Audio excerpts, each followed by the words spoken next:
cover, number 46, Todd Christensen, the man who has come up with a ball. So Walker looked like he was going to the races, and then David, a turnover for the Raiders. Here we see the replay of what happened here. He's really out of control as he's trying to cut back. It looked to me as if he was down, but of course that's a referee's decision on that play.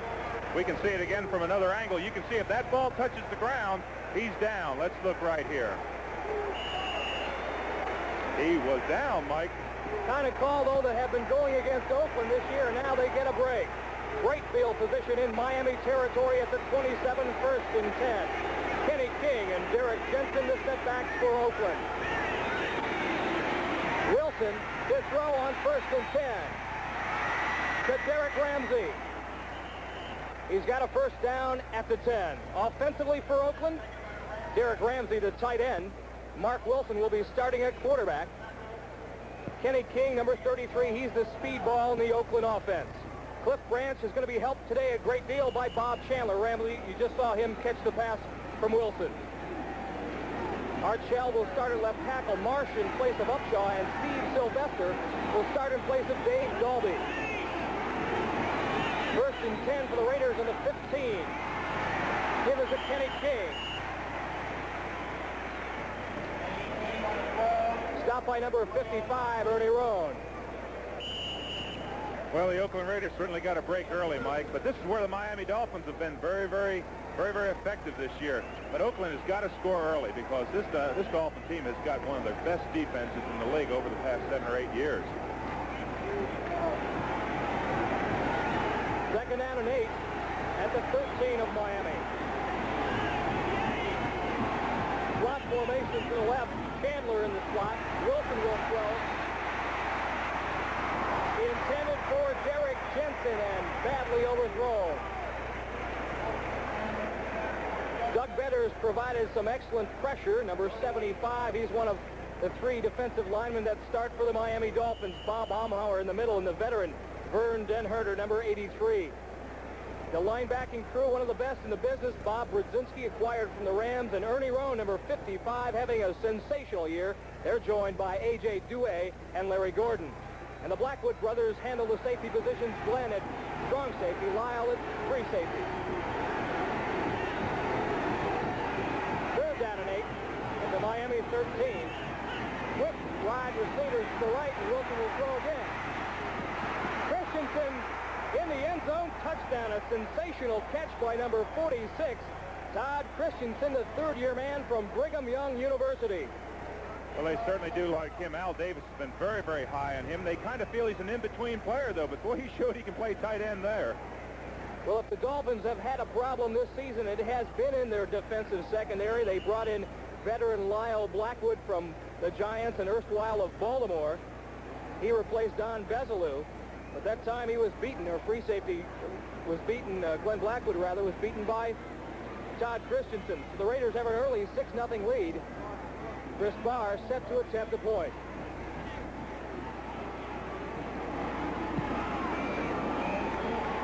The kick is up, it is good. So with just 13:22 remaining in the first quarter, the Oakland Raiders, a reserve safety.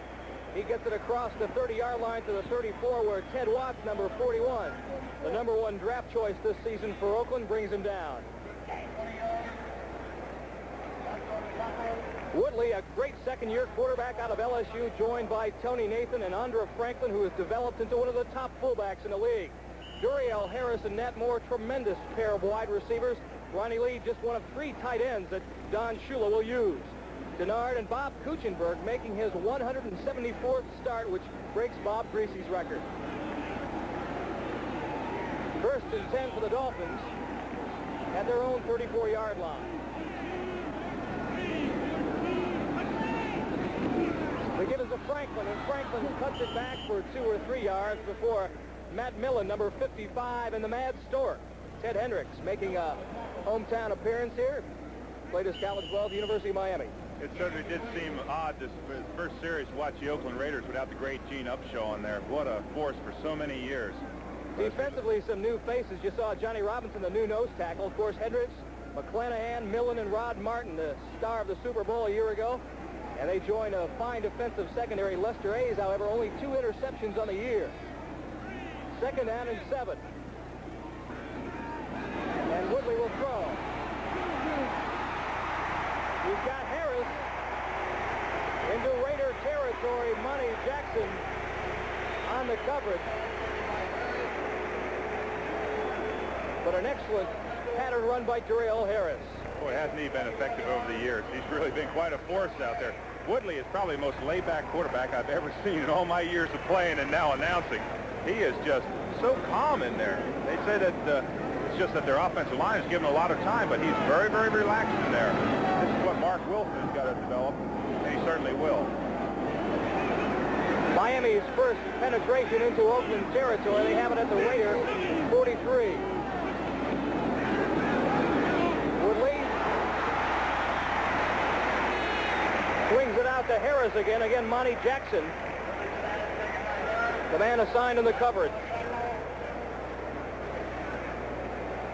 Harris, despite his scintillating 19.4 average, that was his average a week ago against the Patriots, has caught but one touchdown pass. That came against the Colts 2 weeks ago. But Woodley likes to feature everybody in the Miami offense. The Raiders lead 7-0, 11:16 to go here, first quarter. Miami's ball at the Raider 37. Ron Lee in motion to flip to Tony Nathan, and he's going nowhere. Ted Hendricks, 83, stuffed things up and turned it inside.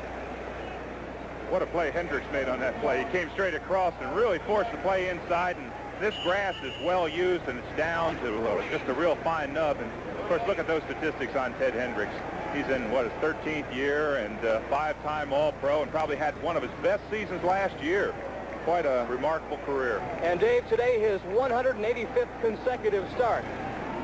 3rd and 8 for Miami, 5 defensive backs for the Pirates formation. The Raiders like to call them. They've got almost everybody in the line of scrimmage. Flags are down. The Raiders say that they were drawn off sides. Clock start, number 67 offense. I think that is a little bit scary when you see 9 of those fellows up there in the line. They had just 2 people deep. It's kind of scary. There's the play. There's the flinch right there by the defensive line, which of course made the offensive player pull off sides. And the man who flinched, number 67, the old pro, Bob Kuchenberg. He's so old that I played against him, and that's an old fellow. He has been quite a winner over the years for Miami. Teamed up with Larry Little to give Miami one of the finest guard tandems in the NFL. Miami now facing a 3rd down and 13 situation. Back on the Oakland 45. Now 6 defensive backs in for Oakland. They call that their bandit formation. Woodley with time. Intended for Ned Moore. Otis McKinney, number 23, I believe, got a hand on it. He certainly did, but he was well covered. That was a very, very good play by McKinney. But it was a great pass by Woodley. He's just really calm here, sets up, and he's going all the way out here, looking nowhere else. And that ball's really thrown on the money. But look at the play by Otis McKinney right there, tap it out of his hands. So the Dolphins will punt as we take a look at number 23. 4th-year man out of Colorado, Tom Morris. Rookie free agent out of Ohio State who has been quite a find for these Dolphins. Set the punt for Miami back deep. The rookie number 1 draft choice, Ted Watt. Lester Hayes pressures Watts. Watts calls for the fair catch at his own 9. There are 10 minutes and 10 seconds. As I was saying before, if you've just joined us, the Raiders scored first. Result of a Fulton Walker fumbled kickoff. The Raiders took it 4 plays, 27 yards, a 13-yard touchdown pass. Mark Wilson to Todd Christensen. The Raiders at their own 9, and Wilson, a very dangerous throw intended for Cliff Branch. Larry Gordon almost had himself an interception. That really surprised me for the young, what's his name? Excuse me, for the young Mark Wilson coming out of the backfield like this. It really surprised me so much I forgot who it was. But that's quite a call right there to throw the ball from deep in your end zone like that. And you can see how close it was to an interception. He is lucky that was not returned for 6. So the Raiders have new life still at their own 9, 2nd out of 10. And Wilson will throw again. He's got Derek Jensen out to about the 18-yard line, but A.J. Dewey, number 77, was in Wilson's face. Boy, did he greet Mark Wilson on that play. As we watch here, watching the left side of your screen, you'll see Dewey coming in here, number 75 right there. No, that's Betters, excuse me. That's Doug Betters. And that's quite a greeting to the NFL. Betters has 4.5 sacks this year for that Miami defense. Third down and 1. Ball resting at their own 18-yard line. Give us the number 27, Frank Hawkins, a rookie out of Nevada at Reno. Larry Gordon on the stop. I thought it was interesting, Dave, that given the very deep field position of Oakland, that they elected to throw on their first 2 downs. That totally surprised me, Mike, because most times you'll find your offense in a deep situation like that will try to drive out, get a little bit of field position in case you have to punt, but Wilson went right to the pass early. Oakland, of course, 1970, third winningest team in football behind Dallas and Miami. First and 10, flip to Kenny King. Brzezinski was there first to undercut Kenny, who is the Raiders' leading rusher this season. 4.7 average, 606 yards, but he has fumbled the ball 8 times. It's those kind of turnovers that has hurt Oakland. At the same time last year, he had exactly the same statistics, so he's a very steady runner, the exact same 4.7 yards per carry, so very, very consistent runner. A game that Miami will play a great deal of attention to. Buffalo on top or trailing St. Louis 3-0. Our colleague Sam Nober and Gene Washington covering that one. Wilson flips by Gordon, gets it off.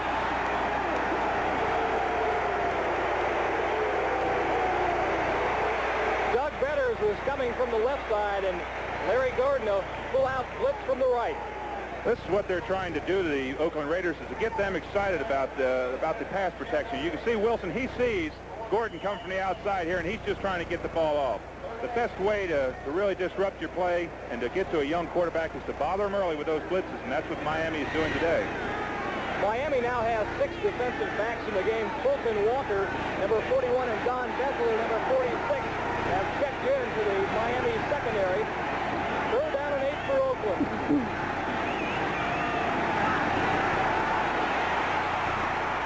Wilson forced out of the pocket. He's got to run.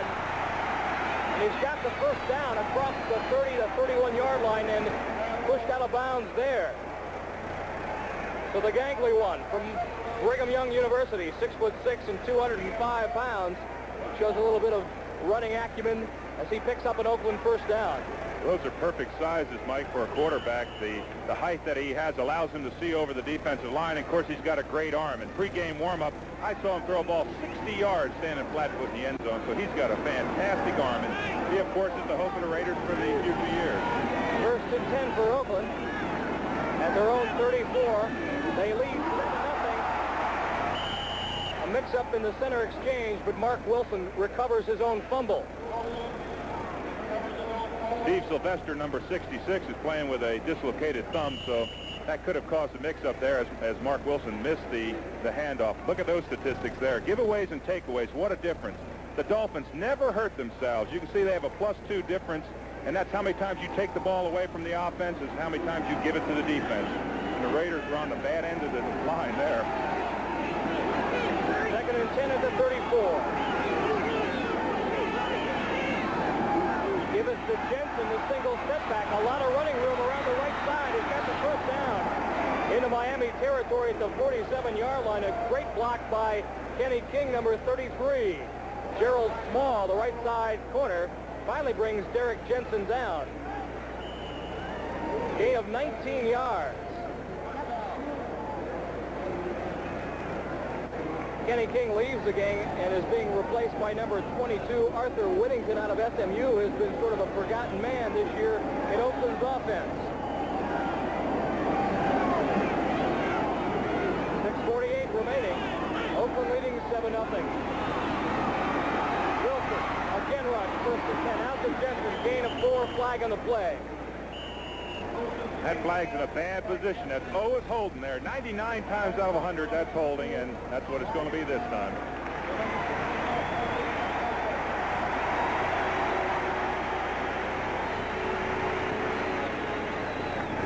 Head referee Jerry Seaman is Tom Flores Arms crossed. Illegal use of hands. Number 66 on the offense. Steve Sylvester, the center, as you mentioned earlier, plagued by that fractured thumb. Sets Oakland back. Chicago on top of the Green Bay Packers 3-0 in pro football's oldest rivalry. The Cincinnati Bengals continuing their winning ways. 3-0 over Los Angeles. A 37-yard field goal by Jim Reese. Mark Wilson screen out to Jensen Tour. Recovers the fumble, or is it? The referees ruled an incomplete pass. Those fans are still remembering that first play when they gave him the fumble on that earlier kickoff, and they wanted a little lateral there, and of course the fumble, but they didn't get it. Miami's defense only ranks 12th in the AFC. However, they have many versatile players, and Dewey is one of them. He is lined up just about everywhere except for the safety positions, and I'm not so sure he couldn't do that. That really presents a problem for your offensive blocking scheme. When you see him jump in there and jump back out, it really presents a problem. 5 defensive backs into the game for Miami. 2nd down and 20 for Oakland.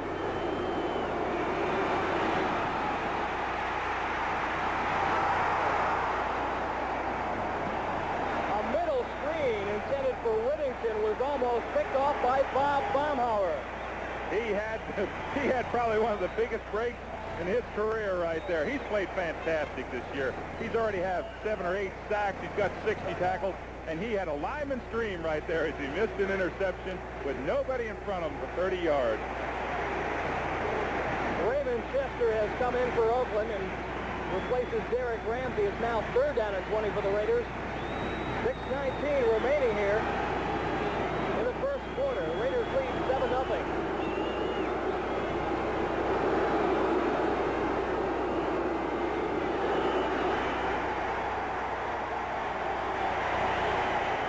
Uncomfortable with the defensive formation that Miami throws at him, and goes to the sideline to confer with head coach Tom. Mark Wilson just returned from the sidelines and a talk with Coach Tom Flores. That really helps to have your time over there with the coach. But look at that score right there. Pittsburgh over Atlanta, 7-0 already. Bradshaw, an 18-yard touchdown pass to Benny Cunningham in a battle of 5-5 teams.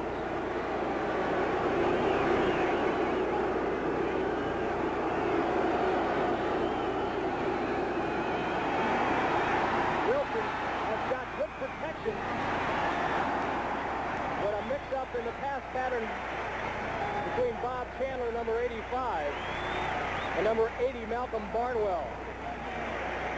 So Ray Guy will come on to the field to punt for the first time this afternoon. Old Ray has kicked for an awful long time. One of my real close friends, a super person, and very, very versatile athlete. He was drafted in baseball, and he's really got a great ability back there. And a third-team backup quarterback and kicks field goals. What a guy. Married to a great girl, too. 2nd in the league behind Pat McAnally of Cincinnati with a 44.4-yard average. However, he has banged 18 inside the 20-yard line. Tommy Vigorito, the leading punt return man in the AFC, back deep for Miami. Veselu almost gets a piece of it. Vigorito will call for a fair catch at his 19. So that's where the Miami Dolphins will put it in play. A 40-yard punt by Ray Guy, but the most important statistic, no return.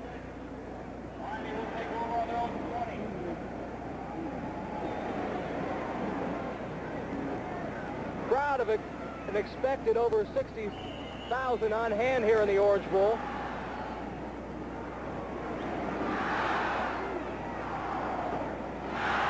They have had trouble drawing people to Miami for a variety of reasons. This team has yet to fall in love with this edition of the Miami Dolphins.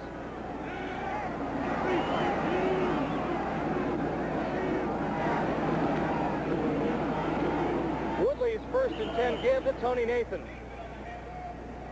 Millen was there, and so was Ted Hendricks. Last week against the Patriots, Don Shula, his 200th career victory. Only Tom Landry, George Hallis, and Ed Curly Lambeau have more. We talked to him about it before the game. Winning the 200th game was exciting last week, but more important, it was a game that our football team won the 7th game of the season. And personal goals aren't important. Team goals are important in a year like this. I hope someday that we can look back and remember the 200th victory came in a year that the football team accomplished. 2nd and 7 give to Andra Franklin, who banks it inside for a couple of yards. John Matuzak and Johnny Robinson. Robinson, just a rookie out of Louisiana Tech. I've always been a great Don Shula fan as we look at Andra Franklin's statistics there, and I'll tell you, he is really quite a coach. I saw some great comments by Mike Curran, who formerly played here, and said how much he learned about life and about winning, and I thought it was just quite a tribute to such a great coach. Well, they gave him a game ball, but they also presented him with a picture of him as a Baltimore defensive back 27 years ago, getting beat by R.C. Owens. And at the bottom, you've come a long way, Don. Indeed he has. Miami's ball, 3rd and 2. Give to Nathan, cuts it back. It looks like he has the first down. Mike, both these defenses play a 34 up front. That's 3-man line. It gives you so much versatility. They can get to the ball in such a hurry. That time Dave Browning went in there and really got some deep penetration, caused the play to cut back. And they've got, as you said, some outstanding linebackers on both sides here. And that's the whole gist of the defense right there. 1st and 10, Miami at their own 31. They trail the Raiders 7-0 with 4:07 to go here in the first quarter. Woodley will throw. Play action to Ronnie Lee. Number 53, Ron Martin is there. Lee breaks that one tackle, and finally, number 57, Randy McClanahan, finishes him off. Let's go to Brian Gumbel now in New York for an update. Thank you, Michael. Across the state from you over in Tampa, Denver has taken a lead over the Buccaneers, Tampa Bay Buccaneers. Craig Morton, a 12-yard touchdown pass to Riley Odoms, has Denver in front 7-0 in the first. Michael? Thank you, Bryant. Back here in Miami, if you've just joined us, the Oakland Raiders on top of the Dolphins 7-0. A critical turnover by return man Fulton Walker gave the Raiders great field position, and Mark Wilson threw a 13-yard touchdown pass to Todd Christensen to give the Raiders the lead. Miami on 2nd and 3 to Nathan. And close to another Miami first down. Johnny Robinson, the man who hit him first. Ted Hendricks making sure he went no further. Johnny Robinson sure has had to fill the big shoes of Reggie Kinlaw in that middle, and that's been a real problem there, the youngness and the transitions they've made and the changes due to injuries. How about that score right there, Mike? Key game for both the Buccaneers and the Broncos. Denver on top, 7-0 is the incredible Craig Morton. Another touchdown pass, this time 12 yards to Riley Odoms, and Baltimore has come back with 6 points. 7-6 Philadelphia over the Colts in Veterans Stadium. Curtis Dickey with a 1-yard run, and it's nice to see after all the reports in the paper about him being in not only McCormick's doghouse, but also Burt Jones. Dolphins short by just a matter of inches. Green Bay now on top of Chicago 7-3. David Whitehurst. 1-yard touchdown pass to former Michigan Wolverine Harlan Huckabee. If I come back in my next life, I think I'd like that name. I did a game a few weeks ago, and that was something else with that name. What would you name your first son? I better abstain from that. Miami's 3rd and inches to go on their own 40-yard line. 2:43 remaining here in the first quarter.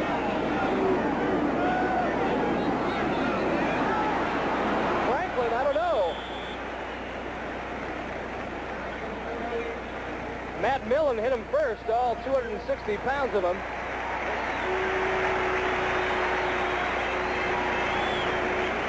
But Franklin's forward motion gives Miami a first down, and how they love number 37. Just a rookie out of Nebraska, but he does not fumble, and he gains the critical yards in those tough situations. He's got a lot of those 142 yards per game rushing. Well, that statistic reflected Miami's team rushing statistics on the year. A great improvement over a year ago. One of the reasons they're 7-2-1. Tony Nathan, the lone setback. Miami first and 10 at the 41. Woodley over Hendrick's head out to Duriel Harris. Harris breaks the tackle and is finally shoved out of bounds by Lester Hayes.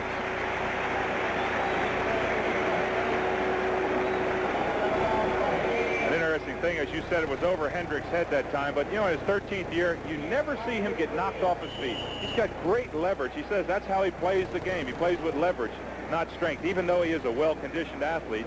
But, boy, what a pain tolerance and playing ability he has had for so many years. Miami had a chance to pick up the Mad Stork back in 1975 after he played out his option with the Green Bay Packers. However, they couldn't work out some contractual agreements, and he wound up with Al Davis. 2 tight ends on 2nd and 1. Hardy joins Roddy Lee, gives to Nathan. Randy McClanahan, number 57, clogged the middle.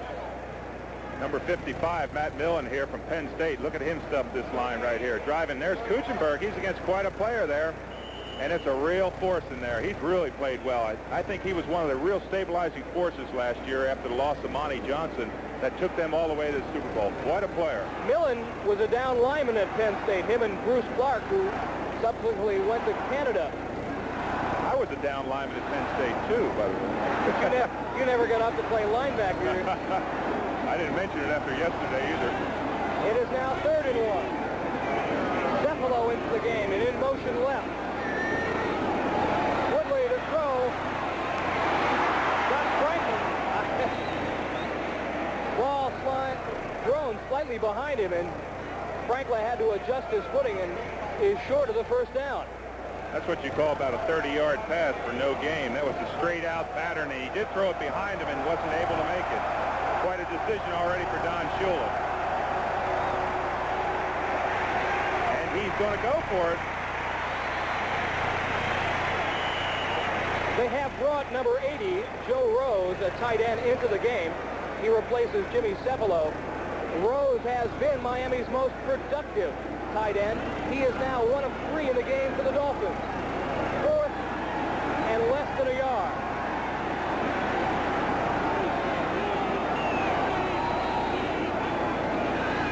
Woodley to Franklin, and Franklin's got the first down and then some. That's why they like Andre Franklin. He can get you that yard when he has to, and they went right to him, as you said, Mike. They really like him here in Miami. He wore number 39 at the University of Nebraska, and 39 was the number that Larry Zonka wore so proudly for many, many years as a great Dolphin fullback, and Franklin declined. He said, my shoes are big enough to fill, let alone his. I'll take 37. That's quite a tribute to a guy I played against for a lot of years and got a lot of bruises from. Miami, a first down in Raider territory at the 46. Woodley will throw on 1st and 10. Going for it all. And Moore working one-on-one with Lester Hayes. And comes up empty.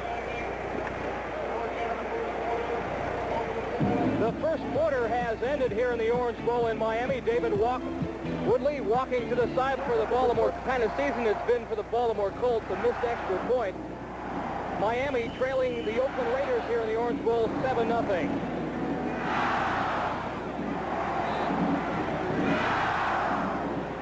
Look at those stats there, Mike.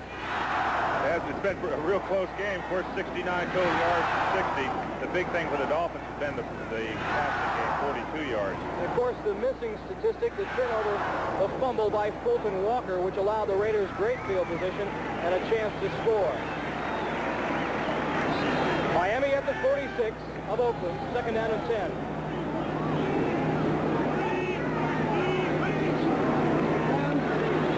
Woodley, screen intended for Ron Lee, the tight end. And credit John Matusak, 72, for being in Woodley's face. Kuchenberg, of course, the wily old veteran for so many years. We can see him here just make a little slip block right here, trying to get out in the play. Now, he has to pick up the safety, the quarterback that's coming there to force. And, well, he got the linebacker instead, but that's his job right there. But they're really putting the pressure on the quarterbacks today. Number 53, Rod Martin, almost picked it off. How's that for a statistic? Quite a testimony to endurance, because you know this game is physical and you can get hurt in a hurry. Dwayne Osteen comes into the Raider lineup. 5 defensive backs, 3rd and 10.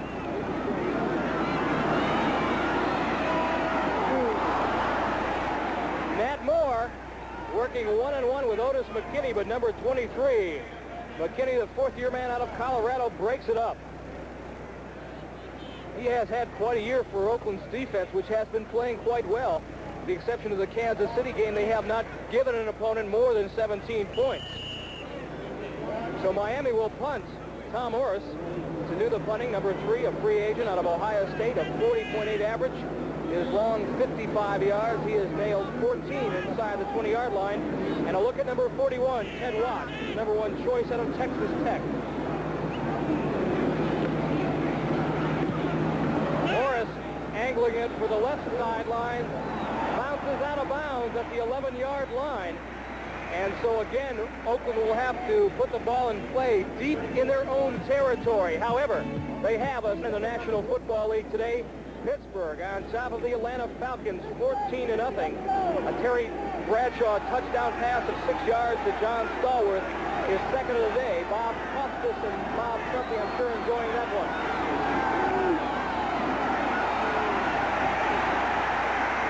Give is to Kenny King. And Miami's defense stuffs him pretty good. Number 75, Doug Better, 6'7", 260 pounds. Fourth-year man out of Nevada Reno. Like number 60 there, Kurt Marsh is still in some great shoes. The great Gene Upshaw. I can't recall many rookies that have started for the Oakland Raiders, and they are very high on him. A great draft choice. They brought him out of Washington. And, of course, I talked to Gene Upshaw about it earlier, and he's very proud of the fact that Marsh has been able to do that. Second down and 9, and Wilson will throw. Underneath for Ramsey, the tight end.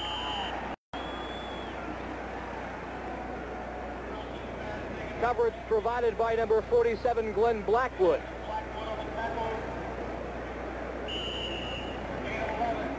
If Ramsey has had a problem this season, it has been holding on to the football.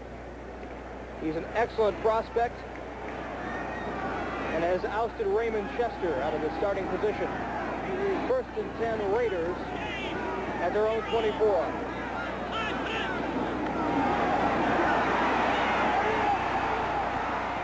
Again, Ramsey. Gain of 5.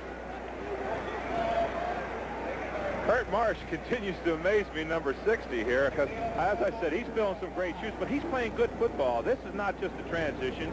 Gene Upshaw knows that this is the player for the future here. You can see him running him by. That's just a great block right there. He's not even in the picture. I think next to quarterback, picking up the nuances of an offensive lineman is the second most difficult job in football. Marsh, just a rookie, picks up the blitz. Larry Gordon coming in, draw play. Kenny King, first down. King's got the quick feet. Kenny bangs it out to the 43-yard line. Another Raider first down, Ernie Roan, who leads the Dolphins in tackles, makes the stop. Look at this play right here. Here he comes in here. It's getting blocked right there. And we're coming out wide here, and look at this run. Kenny King has got great acceleration, as you can see here. He's just waiting back there for the ball, number 33. There's the hole, and look at that foot speed by him. He's already got 19 or 20 yards, and he can really move the ball. That was a great acquisition for them. He has left the game and is replaced by Arthur Whittington. Also, Frank Hawkins has checked in to the Raider lineup. First and 10. Wilson. Under a heavy rush by Vern, Ed Herner. The New York Jets trail the New England Patriots 3-0 in Foxborough. A 22-yard field goal by John Smith. Cincinnati on top of the Los Angeles Rams, 10-0. Kenny Anderson has hit Pete Johnson with a 3-yard touchdown pass. And the Chicago Bears back on top of the Green Bay Packers, 10-7. Matt Zooey, a 1-yard touchdown run. Second and 10, Oakland at their 43.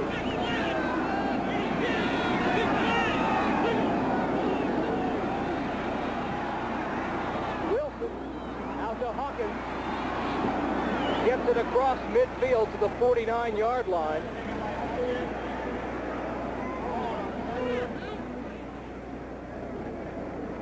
Wilson has been harassed all afternoon. They certainly have put some pressure on him. They're blitzing a linebacker every time, and they're really trying to disrupt that young quarterback. He hasn't been off to a real good start. But, of course, at the same time last year, David Woodley wasn't either. So there's quite a transition in pro football. You know, not only in the offensive line, as you said, but that's a real skill position of quarterback. A gain of 8, 3rd and 2 at the Miami 49. Wilson. He's got time. He's got Cliff Branch. Officials rule it incomplete.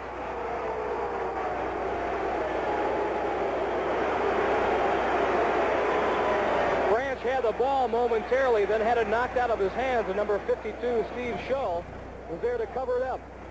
As we watch Wilson setting up here, he's going all the way to Cliff Branch. This is a questionable call again. Look at that rifle in there. If he has control of the ball, that's a very questionable call, and it's a new call this year, whether he has possession or whether he has control or whether he's come down with speed. It could have gone either way.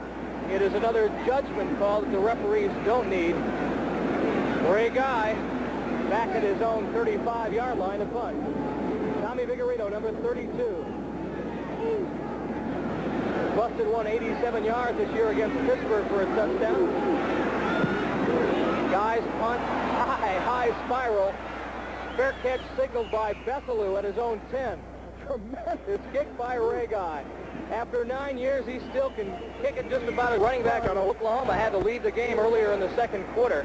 We will try to get you word as to his condition. Raiders lead at 7-0 with 11:02 remaining here in the first half. Andrew Franklin, the lone setback, gets the call from Woodley. Gain of 3 on the play, 2nd down and 7. This telecast is presented by the authority of the National Football League, and it is intended for the private use of our audience. Any rebroadcast or other use of this telecast without the express written consent of the Miami Dolphins and the National Football League is prohibited. David Woodley staring at a 2nd down and 7 situation at his own 14.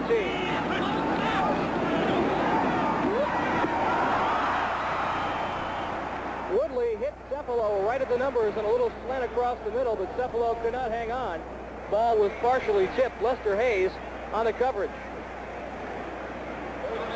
Don't you know that David Woodley's looking into some big facts here? Look at the size of John Matusak here, number 72.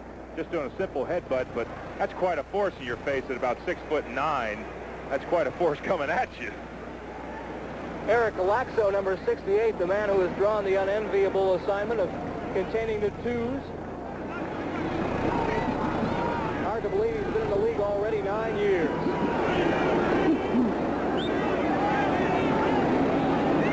Third down and 7. Woodley will throw. Intended for Tony Nathan over his head and almost caught by Duriel Harris. Right now, let's go to Byron Day, who's standing by in New York for an update. Michael, in St. Louis, the Bills lost Monday night. They find themselves on the wrong end of the scoreboard at this point. Neil Lomax throws a 2-yard pass to Stan Mitchell. He takes it in. The Cardinals lead it in the second, 10-0. Let's go back to Mike Adamle and Dave Rowe. Thank you, Byron, and that is a big game that Miami will be looking at. The Buffalo Bills trail the Dolphins by a game and a half as Norris punts from his own end zone. Low liner fielded by Watts at his 47 across the 40. Bolton Walker hit him first. So Miami with their best field position of this afternoon. They'll put the ball in play at the Raiders 38 with 10:05 remaining here in the first half. Information management from the Bell System. If you want to make it in the National Football League as a punt return man, you have to be bold and courageous. Watch number 41, Ted Watts. No stutter steps, just a straight up the field return, and that's how you gain yardage. Raiders excellent field position, a chance to increase their 7-0 lead with 10:05 here in the second quarter. Branch, motion right. 7 yards, touchdown pass, Mark Wilson to Bob Chandler. Chandler's first reception of the afternoon and a tremendous move on the Miami quarterback, Gerald Small. As we talked about it earlier, the acquisition or getting back of Chandler really took the pressure off of Cliff Branch. As we watch Wilson here lining up the throw, this is just a straight throw, and of course he beats Gerald Small and beats him handily. But this is what a Bob Chandler continually can do for you. Great hands, not the greatest of speed, but look at those hands. Just curdles that ball in for his first touchdown receiving this year. Knows where that is and just makes it. So Barr will try to lengthen the Raiders' lead to 14. Chandler with the hold. The spot is perfect, and so is the kick. And so the Raiders, with 9:56 left to go here in the second quarter, now lead the Dolphins 14-zip.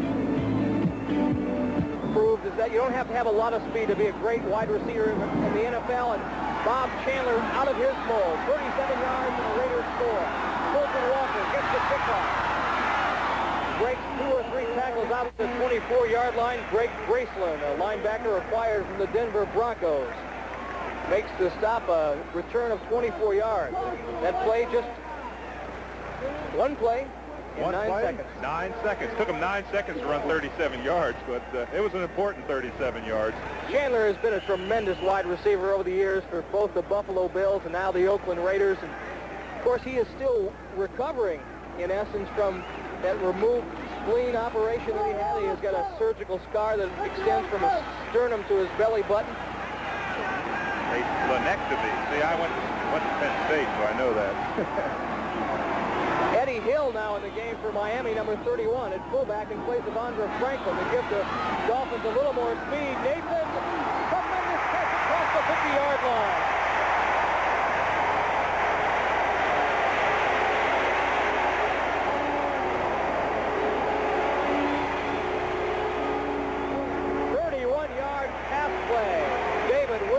Tony Nathan, and pretty good coverage provided by Burgess Owen. That was a big, big play.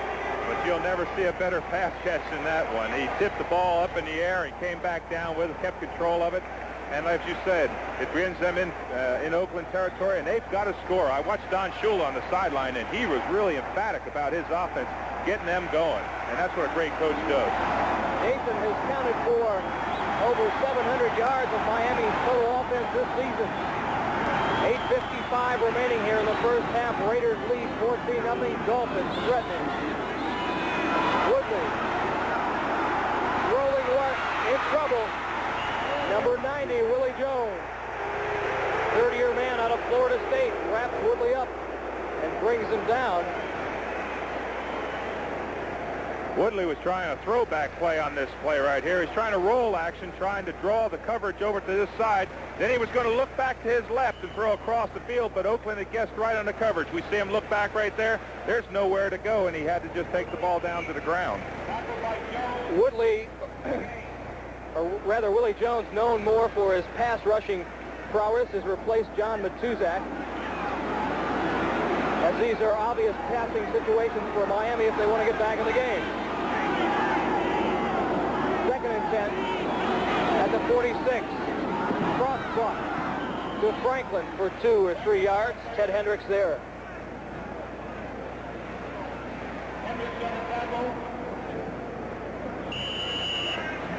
Second down and 7.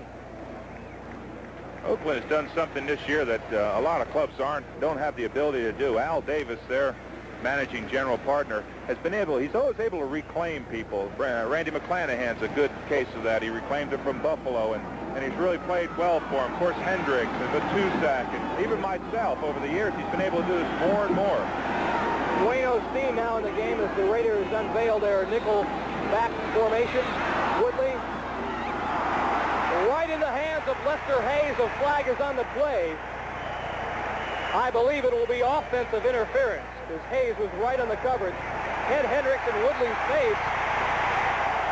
The initial indication, however,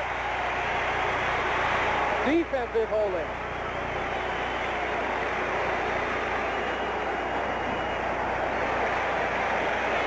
There's one of the real competitors in this game. He had quite a year last year, as we see, 13 interceptions, had 4 or 5, I should say, in the playoffs, and that would have been his 3rd.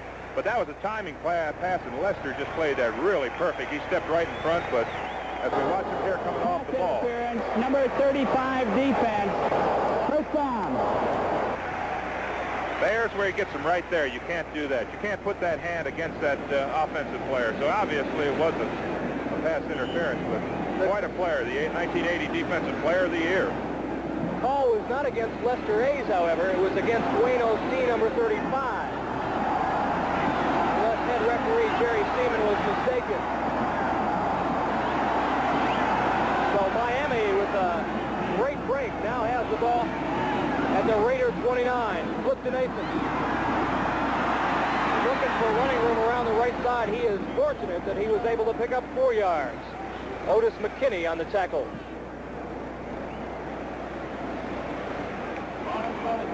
The Buffalo Bills trailed the St. Louis Cardinals 10-0 in the second quarter. This game will have an impact on the AFC's Eastern Division. Miami, as you can see, a 1 1/2 game lead over the Bills. Miami, however, trails here 14-0, 6:39 to go in the first half. Woodley looking at 2nd and 7. Raiders bring in an extra linebacker. Eddie Hill has replaced Tony Nathan. Or rather, Andre Franklin. Woodley.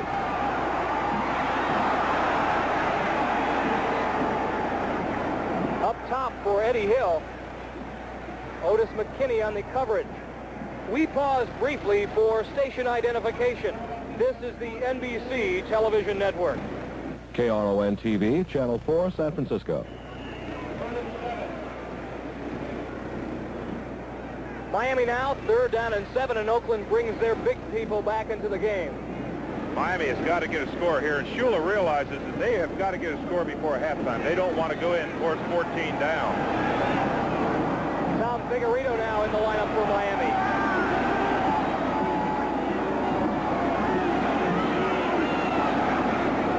Woodley looking for Harris, overthrown.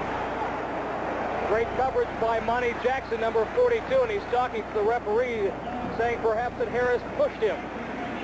So Uwe von Schamann, the hero of a week ago, with his 37-yard field goal to beat the Patriots in overtime and give Shula his 200th career victory, takes the field. Hasn't he had an exceptional year? 12 for 12 for 40 yards and in. He's had quite a year for them here. This one is spotted at the 34, meaning that it'll be a 44-yard field goal for Uwe von Schamann. This will be his longest one of the year if he makes it.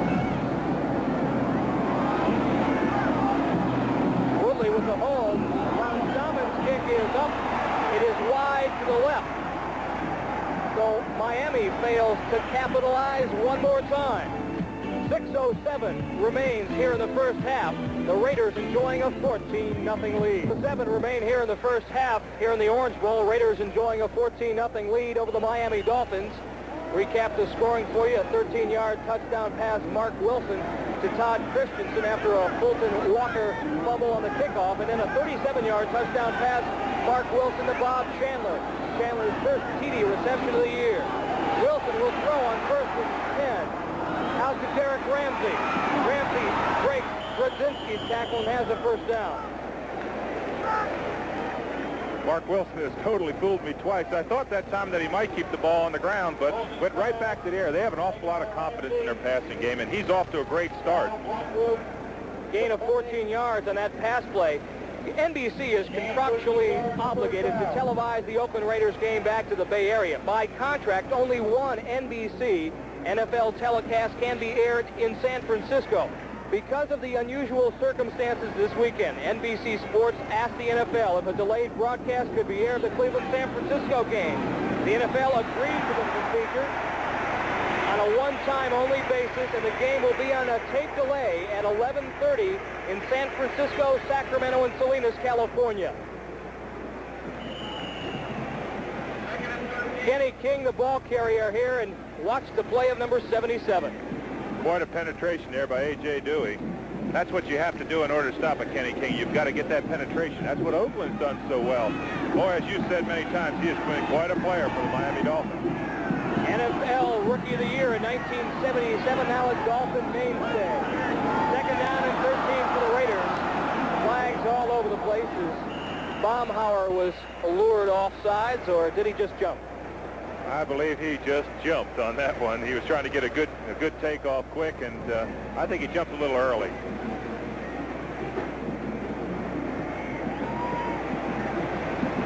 Look at that graphic right there, Mike. Fewest penalties. Look where Miami ranks. They are a team that continually does not hurt themselves. And the Oakland Raiders, look at that in third position, are another team that don't hurt themselves with penalties. You know as well as I do that penalties can kill you in this league. Defensive man over the center.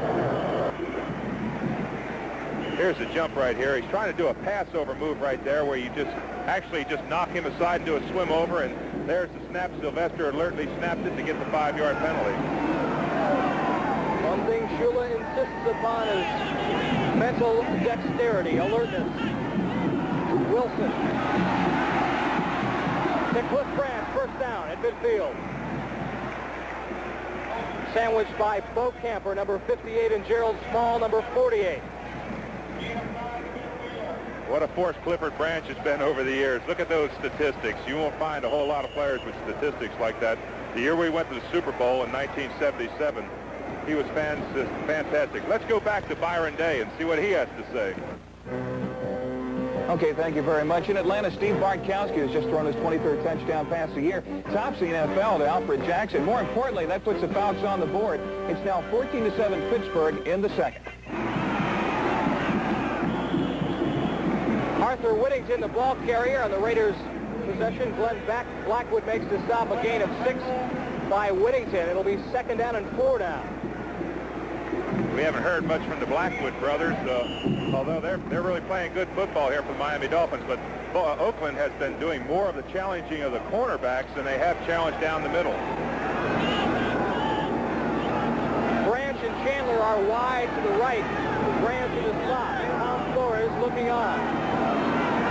2nd down and 3. Give it to Frank Hawkins. Hawkins has the first down. The Miami 34-yard line. As we watch A.J. Dewey here, number 77, you can see his play. He's trying to get across the play. Oakland has traditionally gone to that. Look at the block by Marsh right there, number 60, and he's off and running. But that's the side that Oakland traditionally has gone to, the Upshaw and the Shell. And now it's back to Shell and Marsh. Hawkins rips off another long Raider run. He is replaced by Derek Jensen. Raiders have a chance to lengthen their lead. Wilson again to throw on 1st and 10. Going to Branch for it all. Clifford may have lost a hair of that great speed he has had, but not much. He certainly did. He stretched it out there late in the late running there, but they continue to go back to Gerald Small. They've attacked him twice for the bomb. That one didn't work out, but they've gone back to Gerald Small twice now. David, you look at the Raiders as we see Pittsburgh on top of Atlanta now. Atlanta's come back with a touchdown. It's 14-7 in the second quarter. One of the reasons for Los Angeles has got 3 points on the Cincinnati Bengals, 10-3. Minnesota on top of New Orleans, 3-0. Second quarter. I'll get to this thought in a minute. Okay. Raiders putting the ball in play at the Miami 35, 2nd and 10. Quick give. Whittington across the 30 down to the 29-yard line. Ernie Rowe, number 55, and Bob Brzezinski there to bring him down. You look at the Raiders' 4-6 record, and you look at Cliff Branch. He has caught only 1 touchdown pass this season. Well, Mark Wilson certainly has the arm, as does Jim Plunkett, to get it to him, but they haven't been able to this year. They've been in the trailing side of the ball games. They've lost close ball games, and Al Davis certainly doesn't think that they should have the record that they do. For them to avoid mathematical elimination, they must win today's game in the remaining 5. 3rd and 5. Wilson, Derek Ramsey inside the 20, down to a 10. Another Raider first down and a flag on the play.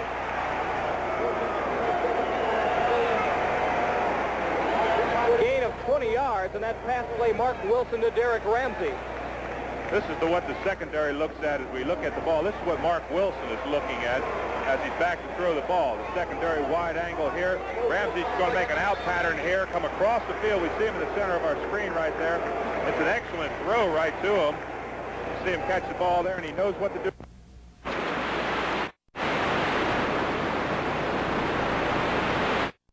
Season. He has seen his Raiders play good football. He knows they can play good football, and yet they have a 4-6 record. They're on top of the Dolphins here, 14-0. 2-minute warning has been given to both benches. Dolphins trying to find out what went wrong. We'll be back after this. Standing day. He confers with Tom Floyd and now heads back onto the field. He's got a chance to put the Raiders on top by 20. So it's great to have that 2-minute warning in that position because you're able to go over and get the insight of the coaching staff, which are high above the stadium where we are, and they've got an excellent view of what the possibilities that you can run. So it's a great position to be in. Raiders enjoy a special mastery over the Miami Dolphins. They lead the all-time series, 11 wins, 3 losses, and a tie. And of course, they won the battle out in Alameda County Stadium a year ago, 16-10. Frank Hawkins up, but was he over? Ernie Roan, 55, stuffed him pretty good. Ernie Roan, number 55. Here, we can see him coming into the picture late here as we watch Hawkins try to go up and over. There's Roan coming in there to get the stick in the bottom of the pile, driving back. He's got 111 tackles already. What a year. That's good for an entire season, and we still got 5 games to go.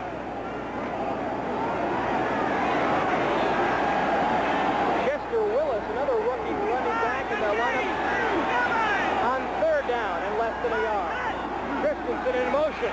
Wilson's going to throw. He's got Derek Ramsey for the touchdown. Marvelously conceived play by the Oakland Raiders and Mark Wilson. Derek Ramsey in front of the safety man Glenn Blackwood. And now the Raiders have a 20-0 lead with Barr set to attempt the extra point. In a situation like this, there's absolutely no cushion for the defensive back to rely on. It's just one-on-one, and it's a very tough position as we watch Ramsey catch the ball there. His first touchdown receiving. They haven't had a lot of touchdowns receiving this year. Coming into the game, Wilson only 3 touchdown passes on the season already this afternoon. In just the first half, he has thrown 3 TDs.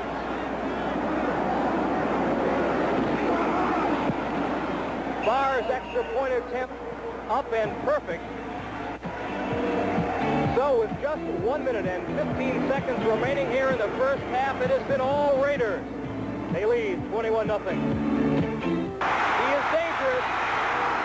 Beats Chris Barr. Flags all over the field, and I'm sure we're going to have a personal foul against the Raiders. 37-yard return by Fulton Walker. He was that close from breaking it. As we watch this run back right here, watch the speed that this young fella's got right here. He can really turn it on. He sees the seam right there to the left. He turns it up, and here comes the speed right through here. Fulton Walker, this is a 37-yard return, and had not he been held up right there, he might have gone a long way. Now, here's what the penalty is, because once he's knocked out of bounds, you can't hit him any longer. Personal foul, unnecessary roughness, number 48 on the kicking team. First down. Kenny Hill, a reserve safety, roughed up Fulton Walker.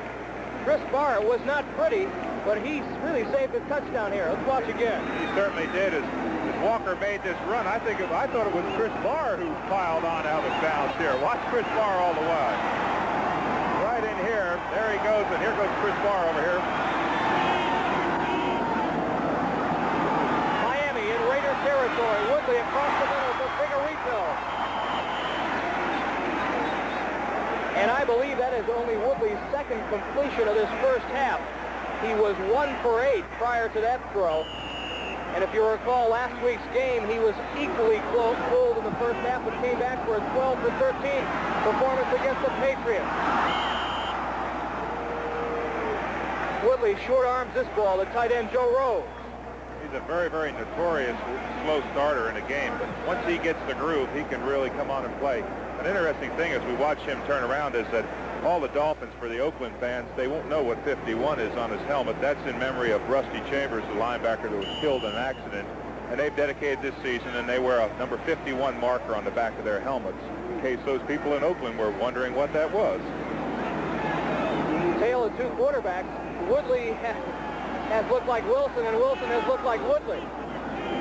Nathan and Figueredo, the setbacks for Miami. 3 wide receivers. Woodley will throw. Nathan across the middle, breaks the tackle, across the 30, goes out of bounds at the 25. Nathan slipped out of the arms of Wayne Osteen, number 35. And if there is a bright side to this 21-0 deficit, it is that Miami may have a chance to get on the board here before halftime. Let's watch again. Well, they certainly do. As we watch number 83 here, Ted Hendricks trying to get the rush. There's Nathan swinging out of the backfield, number 22. You can see the pass going by Hendricks. As we watch again from a different angle, there's Nathan right there breaking the hit. Boy, what a factor he's been for this team. Right here, he makes the decision not knowing how much time's on the clock to run out of bounds and stop the clock. A gain of 18 yards, and that pass play to Miami first down at the Raider 24. Woodley to Figueredo. Two blockers down in front of him. Trying to get out of bounds, but does not. Clock running at 24 seconds. Dolphins call timeout. Well, Figueredo there got the ball out of bounds, but he did not get out of bounds. The referee ruled that when he came down. We can see a little short pass out here to the flat. It's a swing pass, slip screen. Figueredo has a choice whether to go upfield or get out of bounds, and you can see right here he's down and there puts the ball out. But the referee made an excellent call right there. His body was down in the field of play. Woodley talking to Don Shula and the man in the turquoise windbreaker, Don Strock, Woodley's backup. They call the quarterback position here Woodstock. Don Shula does not want to settle for 3 points right here. He knows they have to get 7, and that's what they're talking right now, what the pass pattern could be to get him 7 points rather than to get field position and get 3. Remember, coming up at halftime, join us in New York for NFL 81. Brian Gumbel with all the scores and highlights of other games across the National Football League this afternoon. AFC's Eastern Division race very tight. Dolphins enjoying a game-and-a-half lead over the Buffalo Bills. Last we heard, the Bills were trailing 10-0. The New York Jets at 5-4-1 are leading the Patriots at the moment 7-3. Mike, I think more so this year than any other year. 2nd and 4, just 26 seconds remaining here. First half. Woodley intended for Joe Rose. Otis McKinney right on top of things. That was an excellent pass here by Woodley as he picks out Joe Rose, and McKinney really made a great play on it. He was trailing behind him, and he's trying to drop the ball over his shoulder right there, and watch McKinney rake his arms down right there, trying to get his arms down, pull one away from the ball. That was just an excellent football play. 3rd down and 4 at the 18. Nathan and Figueredo, the setback. Figueredo lined up in the slot to the right.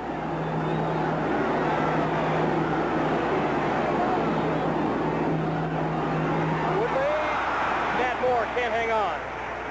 Monty Jackson there.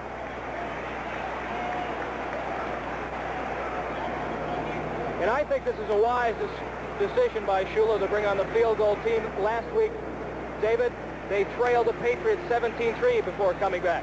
Look at Ted Hendricks, the leverage we talked about earlier, never getting knocked off his feet. You can see that Nathan came up to block him and just didn't really get into him. He never lets anybody get up into his body. He's got great long arms. Maybe that's why they call it the stork, but I thought that was for long legs. This one is spotted at the 26, so a 36-yard field goal attempt by Uwe van Schaumann. Spot is good, the kick is up. And it is good. So finally, it took nearly 29 minutes and 50 seconds of play, but the Dolphins are on the board with a 36-yard field goal by Uwe van Schaumann. They now trail the Raiders 21-3.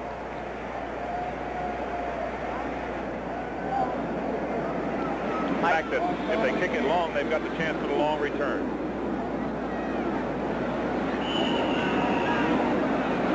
Watson Hawkins back deep.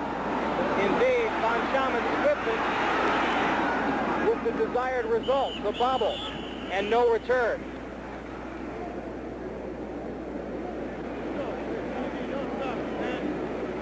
So time left here in the first half for one play. Well, this again, Mark Wilson has fooled me several times today. This could be one of those 70, 80-yard throws. He's got the arm to do it. Boy, has he got the physical stature for a quarterback. Size, he's got a great arm. he certainly could throw up a 60 or 70-yard throw. The Raiders love to gamble. I say why not at 4-6? Well, they fooled us again. It gives it to Derek Jensen.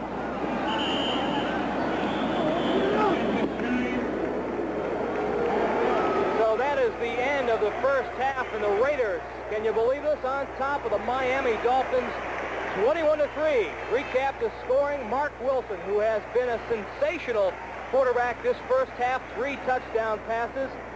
One to Todd Christensen of 13 yards, and then a 37-yarder to Bob Chandler. A tremendous move on Gerald Small. And then finally the touchdown flick to Derek Ramsey. They have looked excellent, David. They played great football, and they haven't turned the ball over like they have in the past. They played excellent football. They lead 21-3. Miami has had problems getting their offense started. David Woodley has had a poor first half.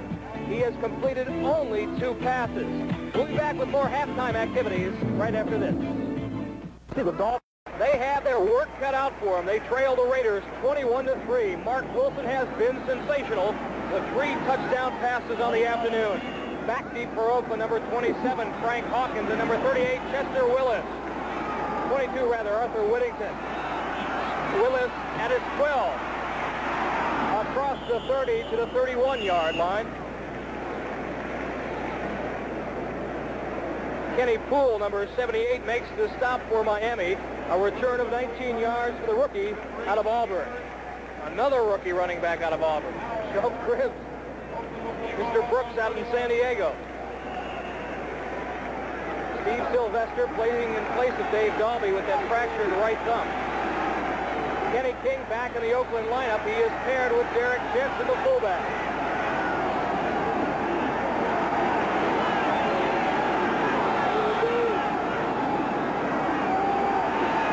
Wilson to throw, going for it all. Again, Branch.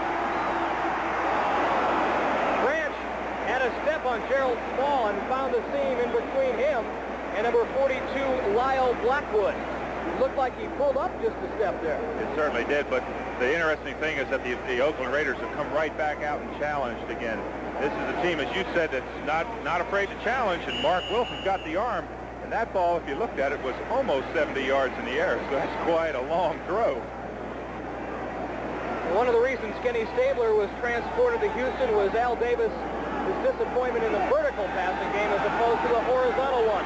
There's the statistic that we were talking about earlier, the comparison of Woodley to Wilson, of course.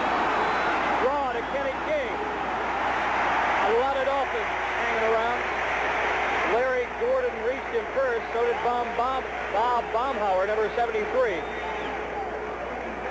Look at this movement right here. There's still Sylvester, of course, on Baumhauer. Baumhauer's really played well for them this year. 8 sacks, of course, we talked about.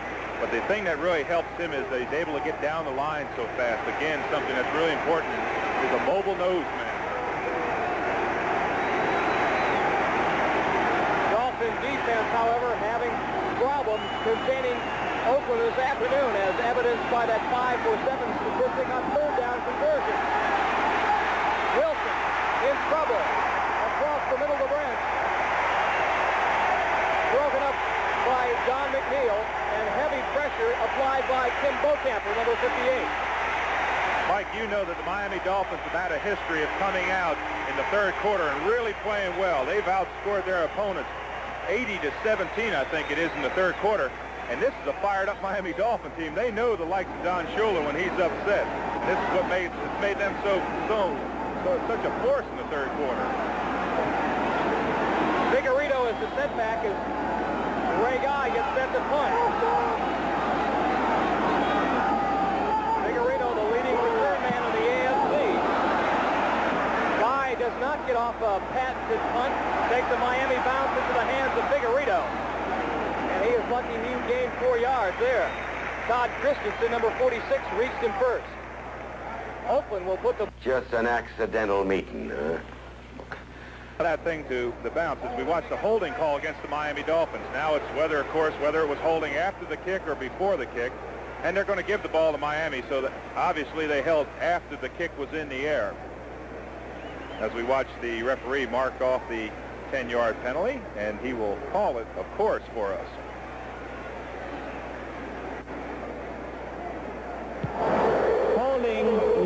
43 during the kick. The penalty is enforced from the spot of the dead ball.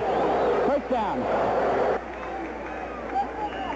Ricky Ray was just acquired by the Miami Dolphins. And nice going, Professor Rowe. Thank you, sir. I called that one just like I knew what was happening.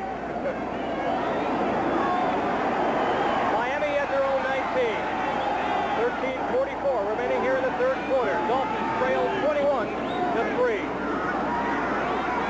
Woodley into the arms of Rod Martin, who has just registered his 7th sack of the season.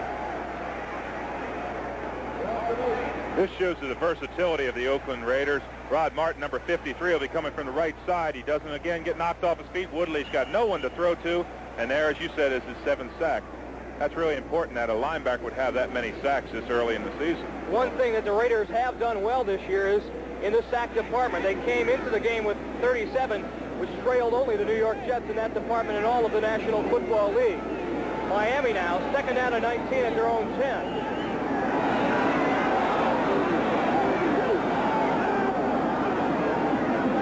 Quick give to Tony Nathan, trying to get some of that back.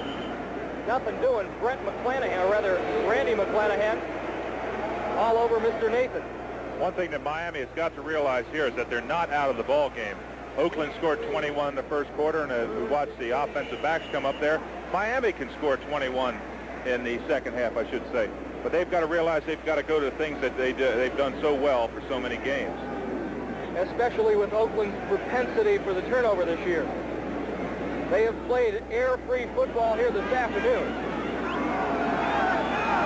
And defensively have done a whale of a job by Mr. Woodley.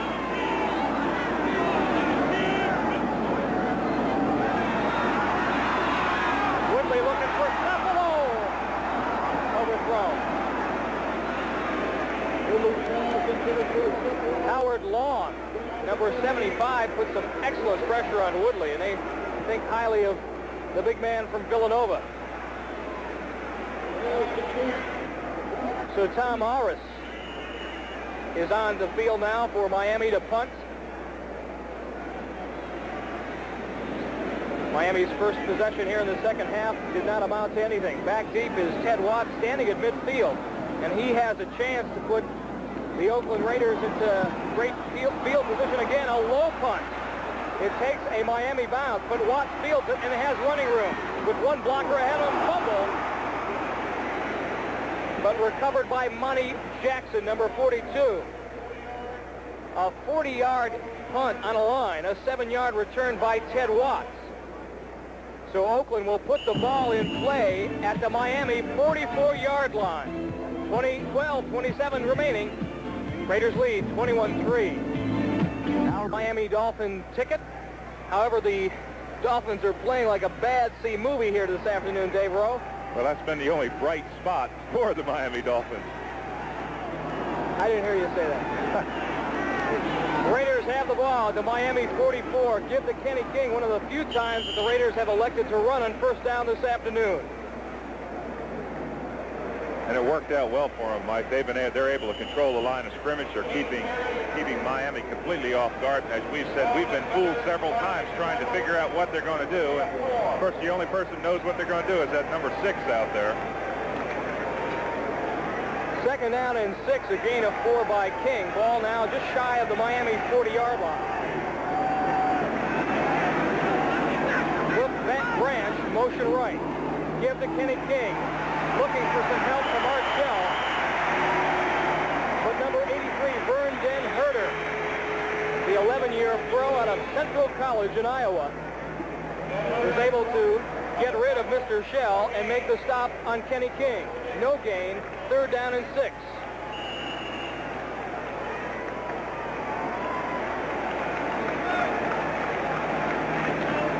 Miami now has brought 5 defensive backs into the game.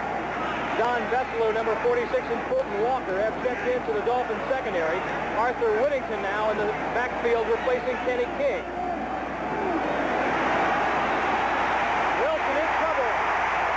And A.J. Dewey reached him first, but good support from Bob Baumhauer. That is Miami's first sack of the afternoon. It certainly is. We couldn't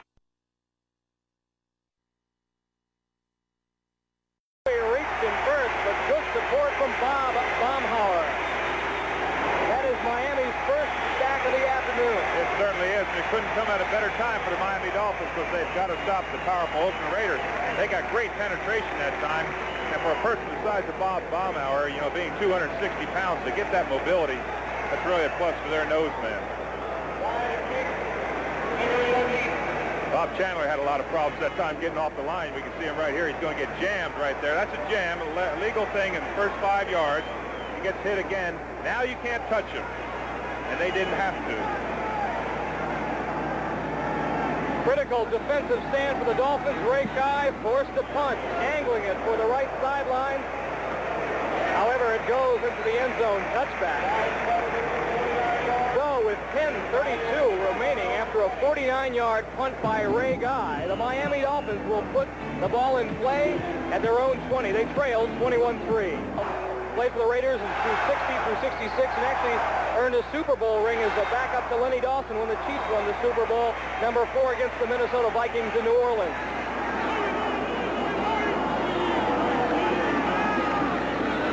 Woodley on 1st and 10 out to Tony Nathan. A gain of 5 yards, stopped by Rod Martin. Gain of 3 yards, rather.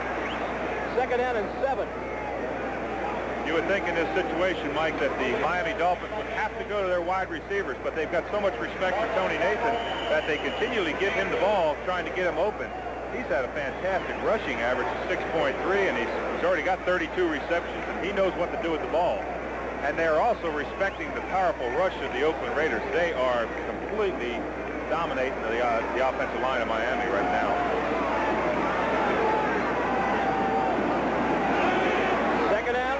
A little less than 8 yards to go for Miami at their own 22.5. Mix up in the backfield. Woodley will have to run.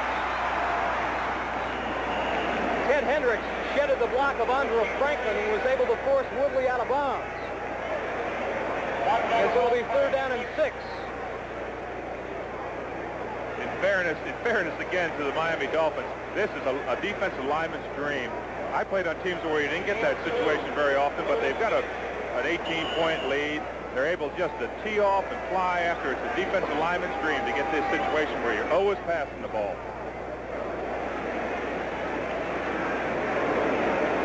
Raiders now going with 4 defensive linemen. They have brought Cedric Hardman, the designated sacker, into the game along with Willie Jones, number 90. Hardman is 86. He's the right defensive end. 3rd and 6 at the 24. Woodley will throw. Heavy pressure. Jones had a hat in his face. Hendricks was blitzing, and so was Howie Long. As I just said, the pressure that's in there on that quarterback is just monumental. It's just too much. You can't stand in that pocket. He's going to have to go to something to get a rollout type of a play to get out of that pocket. He's been successful with a rollout. I wouldn't be surprised to see him going on it. 2 possessions thus far in the second half have resulted in 2 punts. Orris back at his own goal line once again. Woodley has been sacked 3 times on the afternoon. Ted Watts standing at his own 47-yard line, moving up to midfield now. Low snap. Orris gets it off. Watts at his midfield, down the right sideline, and out of bounds by Fulton Walker. But again, the Raiders will have the ball in excellent field position after a punt of 35 yards by Tom Orris. The Raiders will put the ball in play at the Miami 34. There is 9:06 remaining here in the 3rd quarter. The Dolphins trail the Raiders 21-3. Stay with us. Miami's backup quarterback has started to warm up on the sideline. We may see him replace David Woodley, but the Raiders have the ball at the moment at the Miami 34-yard line. Frank Hawkins, the rookie, number 27, paired with Kenny King. Wilson rolls to his right. He's got Malcolm Barnwell, number 80, a tremendous throw and catch down to the 15 and out of bounds. Malcolm Barnwell has only caught 2 passes this season for 74 yards. That pass play covered 15. Well, just when I said that Woodley would go to a roll, Mark Wilson does. We can see the crossing pattern here. And there's Barnwell coming in. A good catch right there. Boy, what an average he's got from Virginia Union only in his first year. He has caught one 61-yard touchdown pass this season. I believe that came against the Minnesota Vikings in a big Raider win.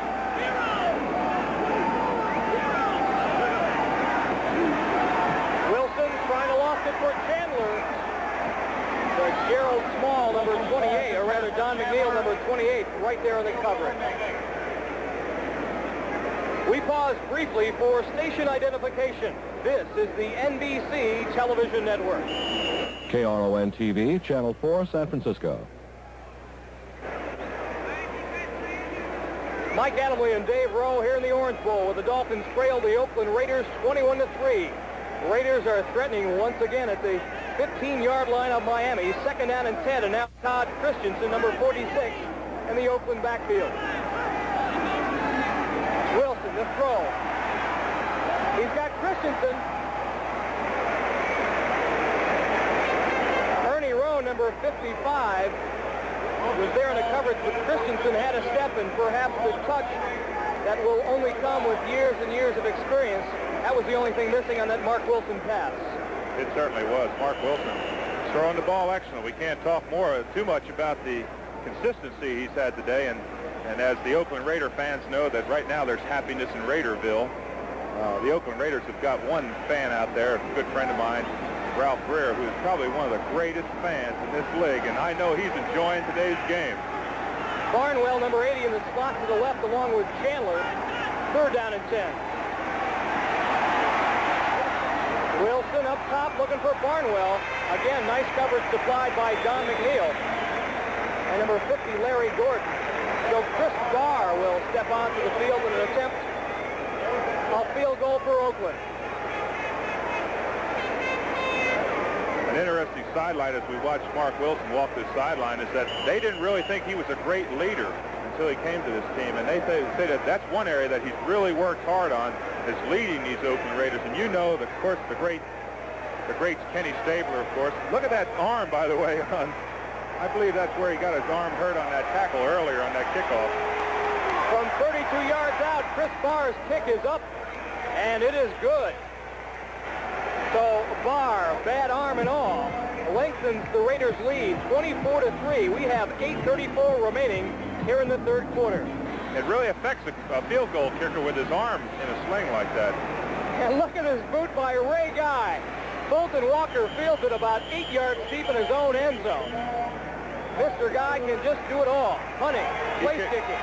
He kicked very, very well when I was with Oakland, and of course Chris Barr, has kicked also well. But Ray, the thing that made Ray so great is that he was the 11th man on that kickoff team, and many times had the game-saving tackle. Well, look who's new there. Number 10, John Strock, the backup quarterback, has replaced David Woodley. He is the insurance policy that Don Shula enjoys. He's going to try to get things going for the Dolphins. Jeff Taves, number 60, has replaced Bob Kuchenberg now. And the Dolphins.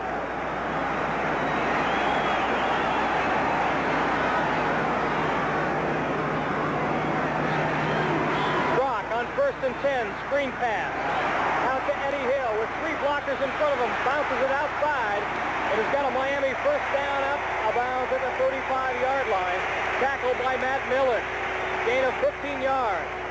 Right now, let's go to Byron Day in New York for an NFL update. We've got a wild scramble in the AFC's Eastern Division if Miami does not manage to beat the Oakland Raiders here this afternoon. 1st and 10 at their own 36. Strock to throw again. To Cephalo. Knocked out of bounds by Monty Jackson after a gain of second down and 3.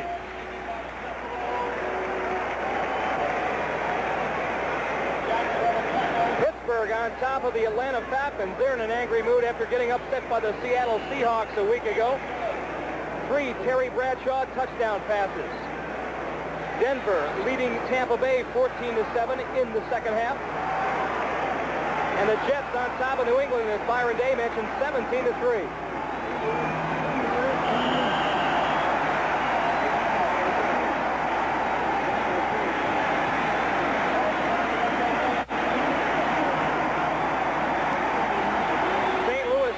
Top of the Buffalo Bills, 10-0. Another big game in the AFC's Eastern Division. Philadelphia 24, Baltimore 6. The troubles continue. Los Angeles hanging tough against the Cincinnati Bengals despite their problems. And Minnesota on top of the New Orleans Saints, 13-3 in the third quarter. Green Bay on top of the Bears, 21-10. Starr looking for his 3rd consecutive win. Miami with a 1st and at their own 48-yard line. They trail by 21. Draw play. Eddie Hill's got a lot of running room. He could break it. He's got speed. Down to the 30-yard line. Dragged down from behind by number 23, Otis McKinney. Well, we mentioned several times. The play of Ted Hendricks. As we watch this block right here, it's just a simple look-in block. He kicks Ted Hendricks inside, and he's off to the races right here. We can see the later part of this play as we watch this run. Eddie Hill's got a long way to go right here, and he could have broken, as you said. But Strzok has made some great play calls. He's moved them 40 or 50 yards already, and they're back into it. Credit Eric Laxo and tight end Joe Rose with great blocks. Hill just recently returned from the injured reserve list.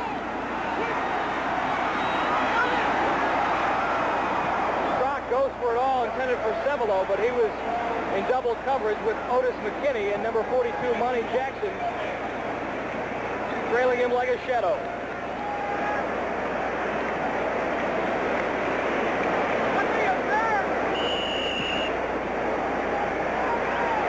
Don Shula does believe that David Woodley is the Dolphins' future. However, he is never, ever afraid of putting John Strzok into the contest. Well, this early tenure in Woodley's career, he's got to realize he's going to have up and down games, and that's what Shula does realize that.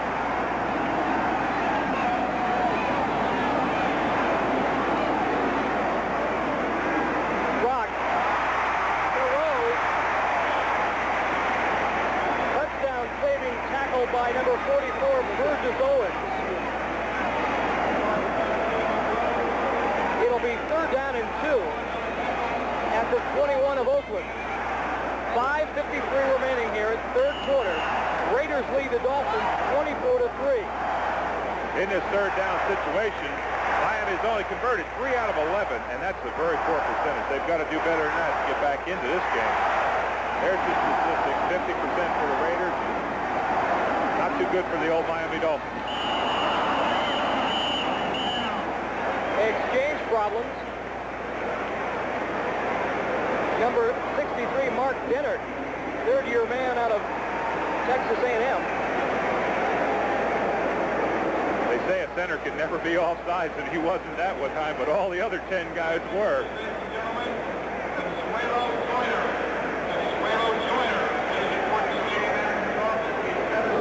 Illegal snap, number 63 offense. So instead of 3rd and 2, it'll be 3rd down and 7. John Sandusky, the man with the headset on, offensive line coach for the Miami Dolphins, next to Don Shula. 3 wide receivers in the game. Tommy Vigorito in the slot, left slot. That's the 3rd wide out for Miami. He's got Vigorito and a 1st down.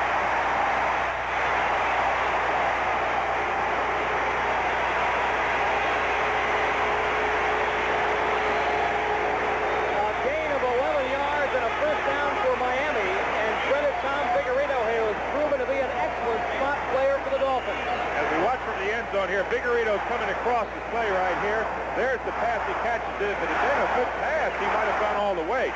But this Miami fan, they've sat through almost 3/4 of the game and haven't had anything to cheer about. They've come alive now.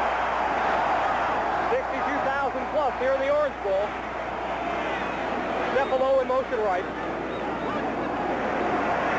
Rock to Eddie Hill. To the block in front. Down to the 10-yard line. Number 64 out in front. Burgess Owens made the tackle. What a block here on Rod Martin as we watch him coming in from his linebacker spot. Right there. Good block. He rolls into him. Of course, drives him off and knocks him off his feet. They've got a chance to get back in this ballgame. They've got to score on this drive. There's no question to that. Eddie Newman, a 9-year pro out of Duke. All-pro material. An outstanding job at right guard for the Dolphins. 2nd down and 5. Rock going again. Intended for Jimmy Cephalo off his fingertips. Lester Hayes was right there, though. Had Cephalo caught that ball, I believe he would have been out of bounds. Right now, let's go to Byron Day in New York for an update. Go on.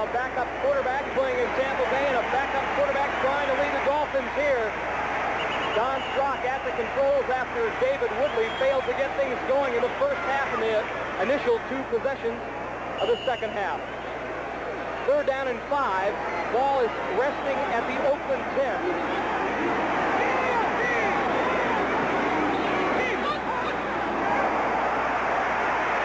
Flags are down, almost picked off by Money Jackson, intended for Duriel Harris. It's going to bring up a big call right here, whether the quarterback tried to draw him off sides, which he's unable to do, or whether it was drawn off this side of town.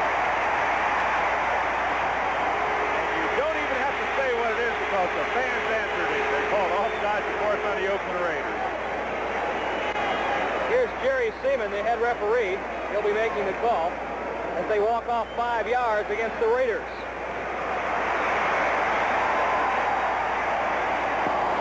Offside, number 75 defense. First down.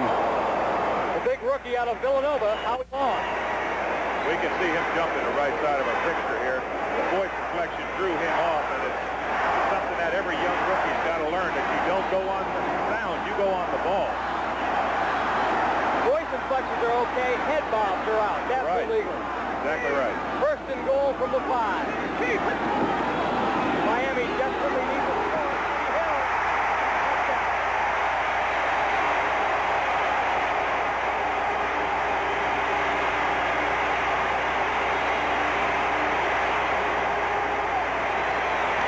So Eddie Hill, a 3rd-year pro out of Memphis State, behind the blocking of John Giesler, scores his touchdown for Miami. As we watch Hill, number 31, cut back into play, the interesting thing is that Don Strock has driven this team about 70 yards for a score, and Don Shula has not abandoned his game plan. That's the mark of a great football coach. He stayed with his game plan, and they feel that they have a chance to get back in this ball game. Uwe von Stammen with Strock holding, attempting the point. It is up. It is good. And so finally, the Dolphins have come back with a touchdown. It's 24-10 here in the 3rd quarter. And Dave Rowe here in the Orange Bowl, as you take a look at that Miami Dolphins scoring drive of 9 plays, 80 yards, 4:44, knocked off the clock.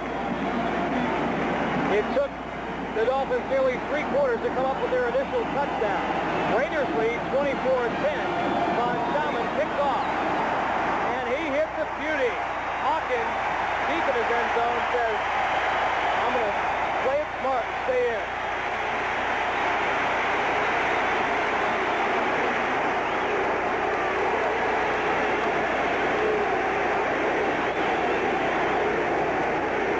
Eddie Hill, a 3rd-year man out of Memphis State. Nice little cutback here. Yes, he certainly did. He cut back against the flow. Kind of reminded me of Bucky Gunston. He used to run at, what was the name of that college our director ran at? Hey, I didn't even know he went to school. Tremendous job of blocking by John Giesler from Michigan. The Raiders now trying to pull the momentum back to their side.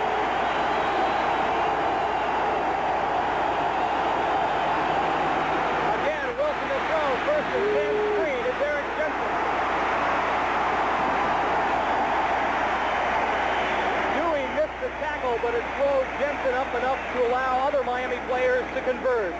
Dewey was right there. He comes into the picture from your left side. He'll come in late into the picture. But Jensen kept his feet, but as you said, it allowed him to get, as we watch the play develop here, it's hard. There's Baumhauer coming across the field right there, trying to get back into play. So that's just a mass of bodies right there. Gain of 2, 2nd and 8 for Oakland at their own 22.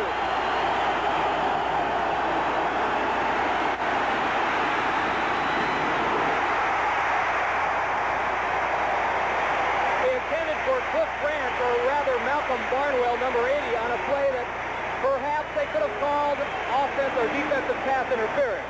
It certainly looked that way, as Lyle Blackwood looked like he hit him a little bit early, but of course that's the referee's decision. And one thing about these referees, you know, Mike, you played long enough, these referees are very, very efficient. I'd say they grade out 99% every week. Excellent job. I agree. Whittington has come into the game, number 22, the speedster from SMU, replacing Kenny King. 5 defensive backs in the game for Miami.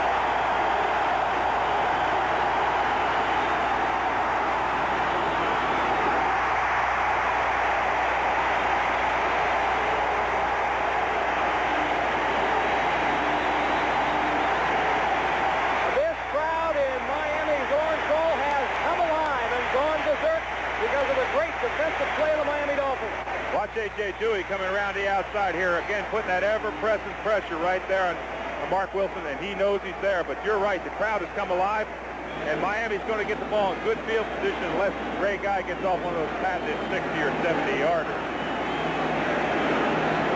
Figueredo now standing at his own 34-yard line in single safety formation. Bolton Walker is at about midfield. Guy's punt is high. Figueredo fields it at his 36. Across the 40. Knocked out of bounds by Todd Christensen, number 46. So Miami, after a 41-yard punt by Ray Guy and an 8-yard return, will put the ball in play there. We've got 2:38 remaining here in the third quarter. The Raiders lead 24-10. Stay with us.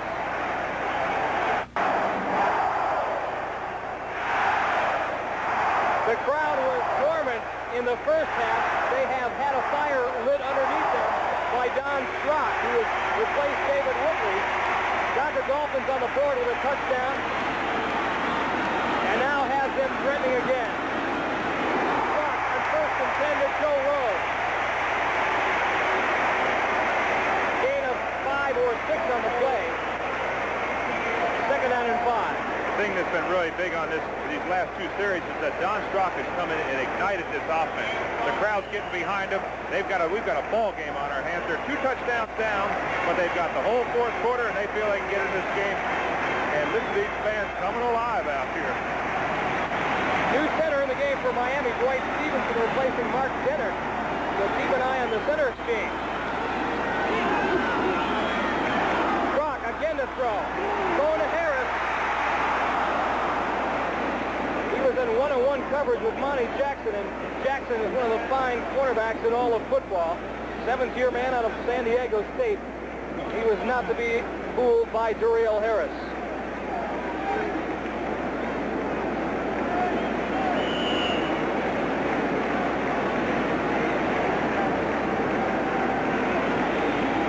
So it's 3rd down and 5 for Miami. 2:27 remaining here in the third quarter.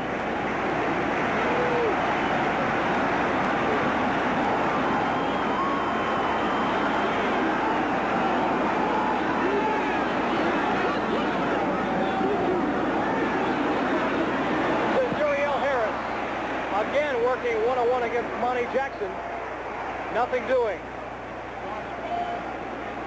So for the first time in the second half, Tom Orris, the rookie free agent from Ohio State, will come onto the field and punt for the Dolphins. And boy, has he been effective inside the 20-yard line. I think he's got 1 or 2 today, and he's got 14 already for the year. So he's had an excellent punting average for these Miami Dolphins. For a change, Dave, he's not punting from his own end zone. That's right. This time he's at his 36. Ted Watt standing at his 13. Orris bounces at the 10, but into the end zone for a touchback. So the Oakland Raiders were able to stifle Don Strock and company on a 48 yards into the end zone. The Thanksgiving Day tradition of exciting and unpredictable NFL football action continues on NBC Sports November 26th. Start your Turkey Day at 12 noon Eastern Time with a special holiday edition of NFL 81 with host Brian Gumbel. Then the playoff-hungry Kansas City Chiefs will take on Billy Sims and the Detroit Lions. That's all Thanksgiving Day right here on NBC Sports. He's done it so many times. Will he throw? 1st and 10. No. Give us to 38, Chester Willis. He gains about 4.5 yards, 5 yards out to the 25. 2nd and 5. Has been the situation so many times this year. The Oakland Raiders have played almost perfect football through almost three quarters of the game as we watch Dewey coming across there, and he does an excellent job. But the point I was going to make is that I know Tom Flores is over there saying, let's not have a turnover, let's not have a fumble in this situation because it's just a crush. A.J. Dewey found out what it's like to be manhandled by Art Shell.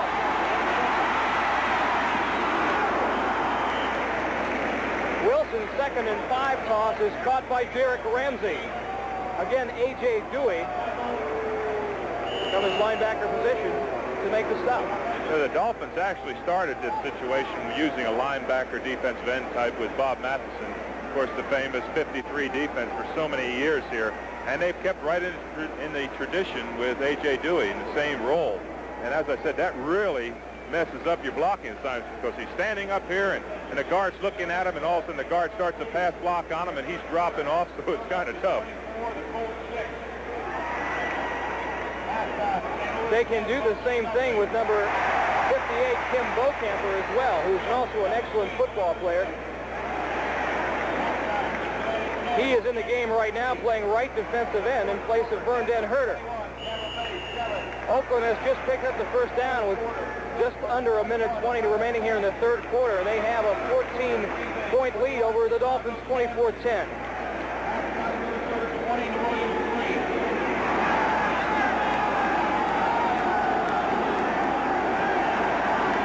Slot formation left for the Raiders. Branch in the slot, Chandler out wide, flag on the play, look to Jensen.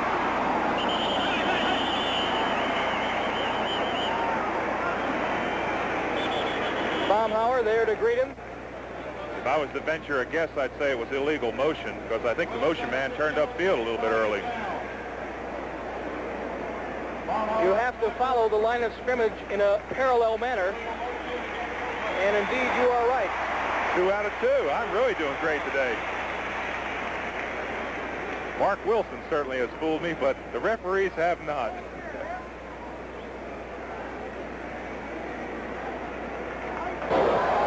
Illegal motion, number 31 offense. Derek Jensen started upfield a bit too soon, so it'll be 1st and 15 for the Raiders at their own 25.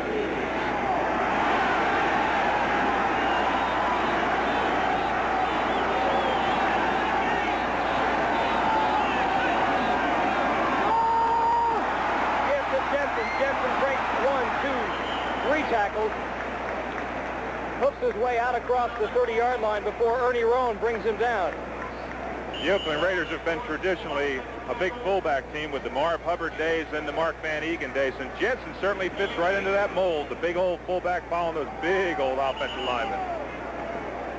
Again, if you're looking for factors in that 4-6 Oakland record,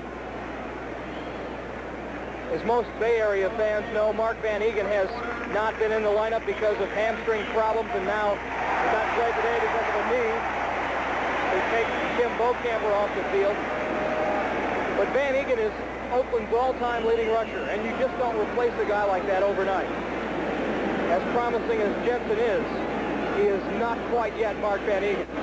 Well, there's so many other intangibles, the handoff time, the quarterback having the confidence in him. There's a lot of things that enter into that.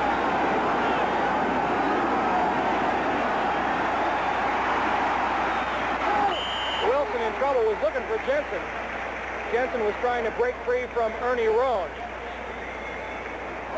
The ubiquitous one out of Henderson, Arkansas. Well, Bob Trumpy and Bob Costas are enjoying quite a game in Atlanta. Pittsburgh Steelers taking it to the Atlanta Falcons 27-17 in the fourth quarter. Bartkowski has brought the Falcons back with a 30-yard touchdown pass to Alfred Jenkins.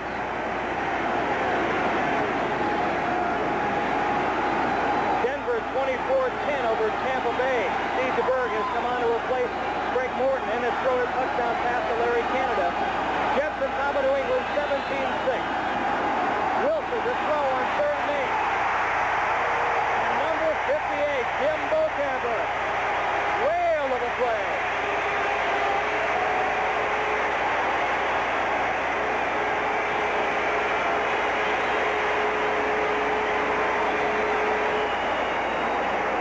Well, they got pressure on old Mark Wilson that time. We'll watch Bocamper come from the top of your screen there, breaking through number 58. There's nowhere for him to go right there because there was Dewey in his face, number 77. So it's going to bring up another interesting field position here because they're going, as the quarter changes, we're in a ball game, Mike. Well, that's the end of the third quarter. It's Oakland 24, Miami 10. We'll be right back after these messages from your local station. Well, I'm sure you would hear a collective roar. The Jets on top of the New England Patriots, 17-6. If Buffalo loses today to St. Louis and Miami loses, the Jets will be but a half game behind the Dolphins in the AFC's Eastern Division. The Bills would be a full game out, and the Jets and the Dolphins play next week in Shea Stadium. Guys pick. Unbelievable, driving Vigorito back to his 18-yard line.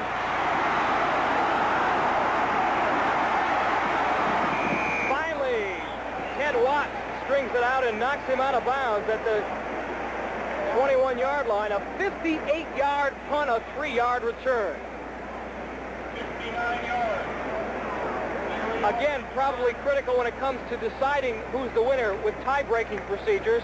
Buffalo has a 4-1 interdivision record. Miami has a 3-1-1 interdivision record. The Jets have a 3-1-1 interdivision record. However, could go to 4-1-1 with a victory over the Patriots. Miami is playing a AFC Western Division opponent today in Oakland. Of course, Buffalo playing an NFC opponent in St. Louis. Well, a few weeks ago, they were calling for the job of the coach of New York Jets, and now they're cheering for him.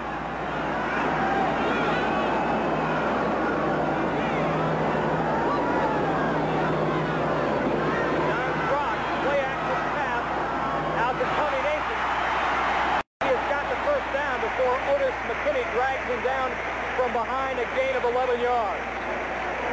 14:32 remaining here in the fourth and final quarter. The Dolphins on a tail end of a 24-10 deficit.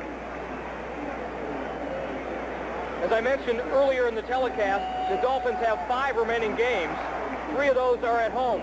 Philadelphia is at home, New England's at home, and so is Buffalo. And over the last 10 years, David, they have quite a record here in the OB. Those are tough games, too. I don't care where you're playing. Rod Martin, number 53, his second sack of the day, beat guard Jeff Taves for a sack. Number 53, Rod Martin, coming from a stand-up linebacker position. He's already got 6 sacks. He's got 7 now. This is number 8. But he just keeps his leverage, just gets underneath there. There's no place for Woodley to go. Rod Martin's another reclaimed player by Al Davis. Well, despite the 4-6 record, there is nothing wrong with this Oakland defense. They have been playing very, very tough. Well, that's what everybody has said, you know, but of course, they lost the 2 games on the last play, and they certainly feel they could be 8-2. Nathan gets back to the initial line of scrimmage. Again, Rod Martin. He has been all over the field this afternoon, and Ted Hendricks chasing him down from behind. Rod Martin said an interesting thing. He said, I know how good Ted Hendricks is because everybody is running at my side. Yeah, that's always true, and that's true in the secondary, too. We've seen him attack Monty Jackson, who, of course, is a great player, but a lot of that is in respect to Lester Hayes and the great season he had last year. I don't know of a player that plays better one-on-one defense than Lester Hayes. 3rd and 18 for Miami.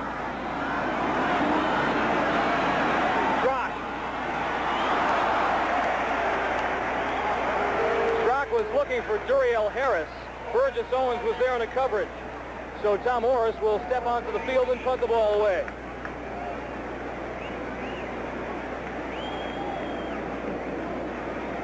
So after igniting an initial fire under Miami's offense, Don Strock has come up short 2 times in a row. And Orris will be back at his own 10-yard line. Ted Watts, who can change the field position in a big hurry, back at his 40-yard line.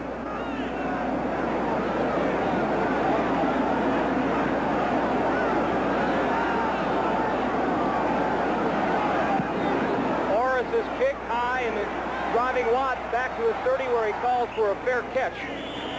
And that's where the Raiders will put it in play at the 33, a 43-yard punt and no return. 12:48 to go here in the 4th and final quarter. Raiders lead by 12:48 remaining. And as you can see, the Oakland Raiders on top of the Miami Dolphins, 24-10. Story of the day thus far, the play of Mark Wilson. 3 touchdown passes on the day. And a 32-yard field goal by Chris Barr, and you have the Oakland offensive story. Wilson looking for more. Branch. That is about the 3rd time that I have seen Branch in that type of pattern pull up short.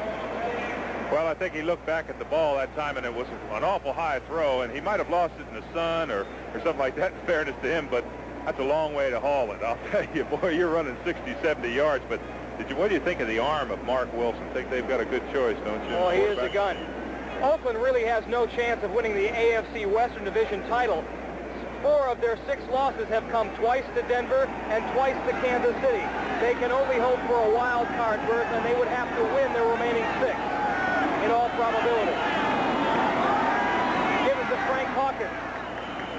And he is a good-looking youngster out of Nevada Reno, just 5'10", but 210. Very quick. Gain of 5, it'll be 3rd and 5. Ernie Rowan there. You see the Raiders' remaining schedule. 2 games against San Diego and that 1 against Seattle. The Raiders never play well up in the Kingdome. They certainly do not. They don't like going up there. We never liked it when I was there, and they don't like it now. We haven't talked much about the Oakland Raider offensive line, but they're in a transition period with the age of Upshaw and Art Shell. But they certainly have played well today.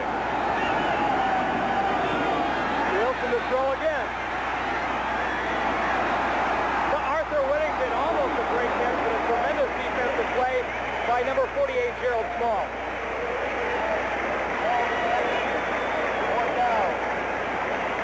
So Ray Guy will have to come on and punt.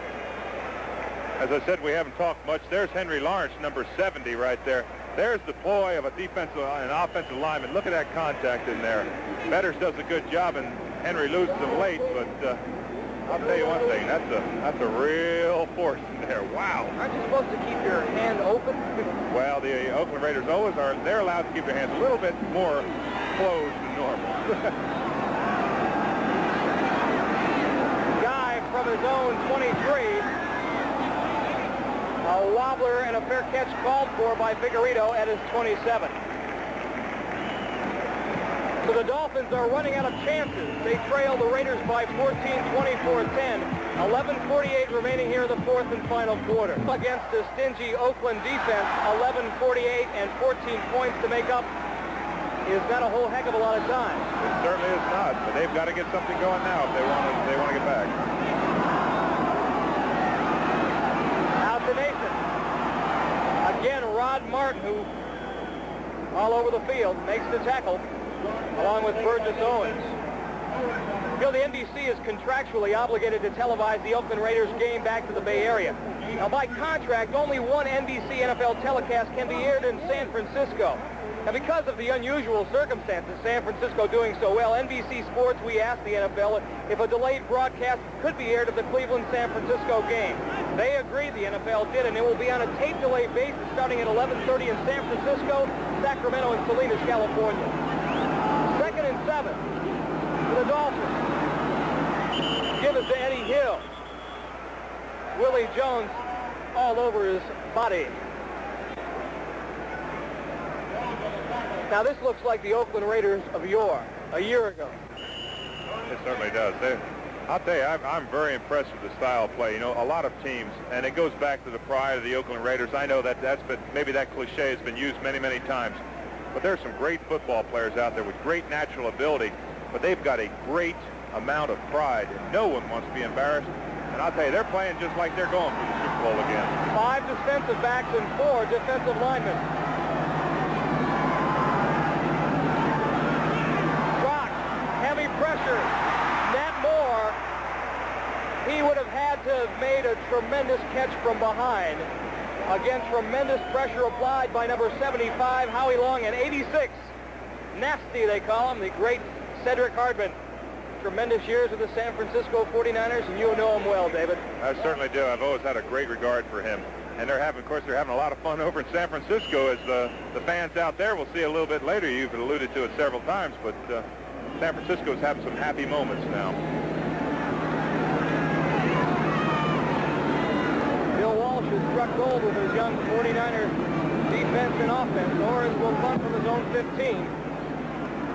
This is a low liner and takes a Oakland bounce as it bounds along the 35-yard line and finally down by Bruce Hardy. A 35-yard punt and a 0 return. 10:08 remaining here in the 4th quarter. The Raiders on top, 24-10. baseball, and the Pittsburgh Steelers in an angry mood. In Atlanta, 34-17. Denver on top of Tampa Bay, 24-7. Jets in a big game, 17-6 over New England in the fourth. St. Louis on top of Buffalo, 17-0 in the fourth. Philadelphia, 38. Baltimore, 13. Fourth quarter action also. Flags all over the field as Mark Wilson hands off to Frank Hawkins. Derek Ramsey appeared to be the man guilty of illegal procedure. You called that just before I was going to say that. I was going to be 3 for 3. I was going to say that Derek Ramsey took offsides, but I'm leaving you all the tough one, like the integrity call. Cincinnati, wow, are they something? 24-3 over the Rams in the fourth. Minnesota on top of New Orleans, 20-3. Same old story in the NFC's Central Division. Green Bay on top of Chicago, but only by 4 in the fourth quarter. Bears coming back. Kansas City in a critical game for the Chiefs and the Oilers, 10-3 at halftime. Well, Tom Flores has not had much to smile about this season, but he has to be extremely pleased by the way his Raiders, and in particular Mark Wilson, number 6, have played this afternoon. 3rd and 15. Intended for Ramsey and overthrown, so Ray Guy, whose foot is getting quite a workout, will warm up on the sidelines. It is now 3rd and 15. Well, Miami's just really waiting right now for a break. They need some type of a break.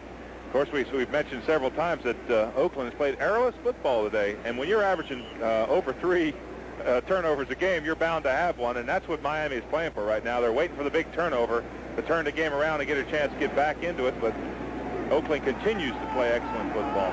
Wilson on the day, 14 for 33, 164 yards, but 3 touchdown passes and no interceptions. Whittington. He has got water-bug quickness, but Doug Betters doesn't allow him much room to roam.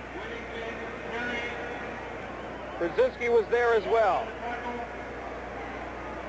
Final score, the Denver Broncos now up their record to 8-3 in the AFC's Western Division. They're 24-7 winners over the Tampa Bay Buccaneers.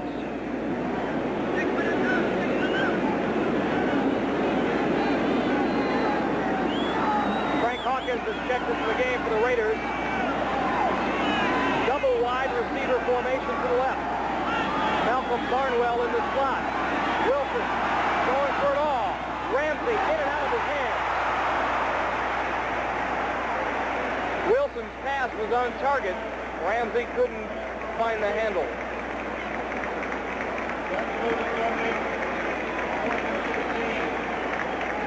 I'm going to make you a wager right now. I know we don't wager, but I'm going to say that Ray Guy gets off a 50-yard or better punt. Because knowing Ray like I do, and he's had so many great ones, he hasn't had a bad day, but for him a 43 or 44-yard average is just average. But you watch this one. He punts best under pressure, of course. I can remember my rookie year when we had a punter named Gerald Wilson, and he would shake his head in amazement. He said, someday that boy is just going to kick the living daylights out of me. On the field, I mean. Guys, punt. There it is, David. Woo! Vigorito at his 18. He's got room down the left sideline, and Ray Guy makes a sure tackle. That is the only problem with a punt that long. They are eminently returnable. How long was it? 52 yards, of course. But, you know, an interesting thing on that, you saw who made the tackle. There was Ray Guy. That's the point I brought up on the kickoff, that he's always the 11th man. He plays great football, and he's a player continually. Remember, next Sunday, start your Sunday with host Brian Gummel and NFL 81, all the scores and highlights and late-breaking news from around the league. Then an NFL doubleheader featuring a battle of comeback quarterbacks. Craig Morton and the Denver Broncos take on Kenny Anderson and the Cincinnati Bengals. Plus, Miami meets the New York Jets in a key interdivision contest. Miami has 8:51 to get 14 points back. Strock to throw, but flags are down. Nathan breaks the tackle of Bergeron, and then McClanahan. Gain of 21 yards of the play, but again, flags are down.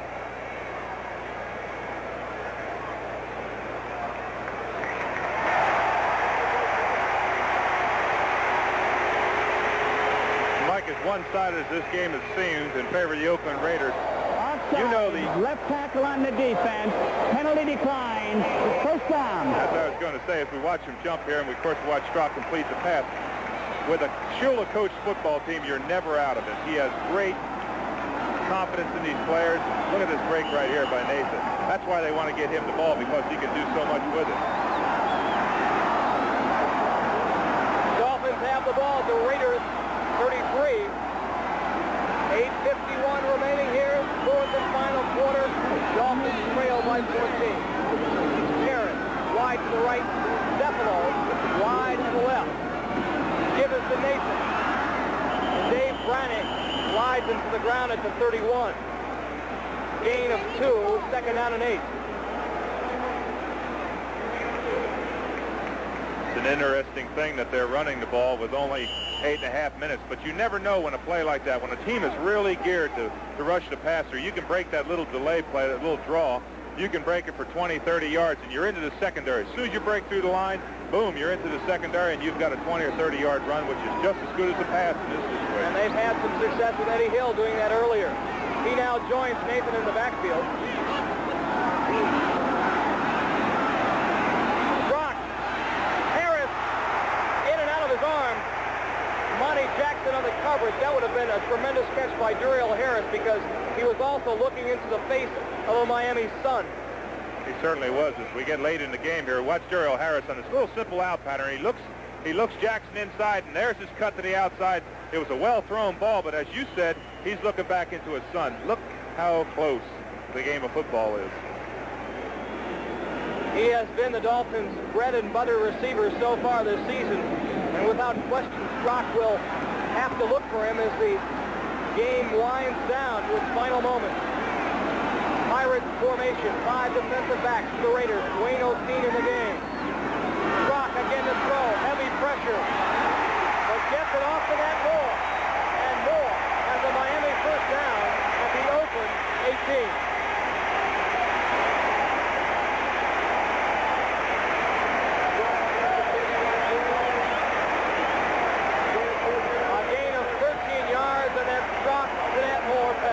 That's the best pass that Don Strock has thrown today. Under tremendous pressure as he dropped back, he unloaded that ball to Nat Moore on a crossing pattern, and as you say, picked up the first down. There's a lot of time left. Strock again to Cephalo. Inside the 10 to the 7. First and goal to go for the 7-yard line, 11-yard completion.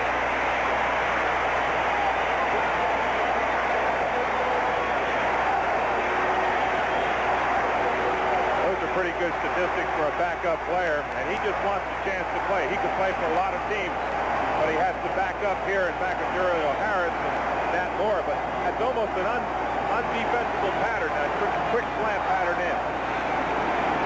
Cephalo now wide to the right. Miami first and goal to go on their own 8-yard line. The blitz is on. Here comes Rod Martin. Here's the pass to Cephalo, and broken up against by Lester Hayes. Well, I'll tell you, Lester Hayes has had probably one of the best years you could possibly have as a defensive back, and that was the exact same pattern, and you saw the results. As I said, Lester Hayes, number 37, is probably one of the best one-on-one play coverage men there is. You can see him coming into your scene right there. Look at that. You just couldn't cover it better. So now it's second and goal from the 8. There it is again. Look at the play by Lester Hayes. And that's one-on-one coverage with no cushion. Look at him right there as he drops back off another angle. Strock in big trouble. Otis McKinney. Strock fumbles the ball.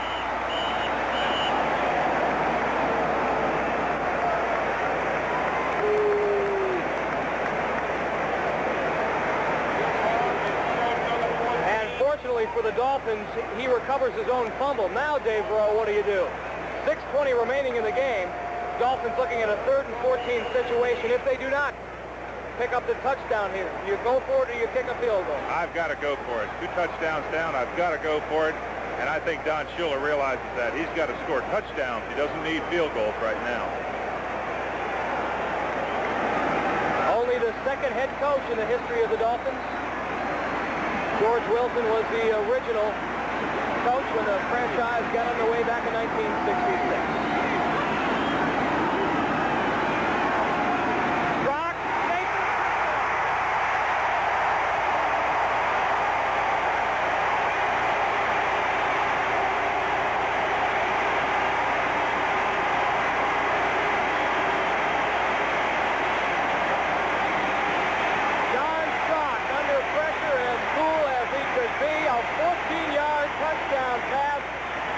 Tony Nathan. And look who he goes back to the back. Tony Nathan, number 22, in a crossing pattern against the number 1 draft choice. He knew what to do when he got it there. You can see the reception that Tony Nathan has. He's had 32 coming into this game, and he knows what to do with the ball when he gets there. Uwe von Schaumann can narrow the gap to just 7 points if he can convert here. This looms as an awfully big extra point. It is up. It is good. 5 minutes and 48 seconds remaining here in the Orange Bowl. The crowd electrified.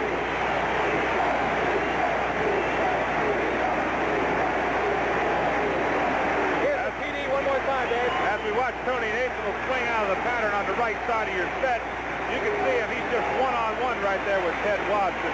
It's no contest. Look at those receptions just for the day. 7 receptions, almost 100 yards, and 1 touchdown. Shula's got his Dolphins back in this ball game. 5:48 remaining. They trail the Raiders by 7, 24-17. You say back in the game, but I bet you Don Shula never thought that he was out. I listened to a great conversation between he and Al Davis ahead of time. Boy, they must be great friends. They have a great lot of respect for each other.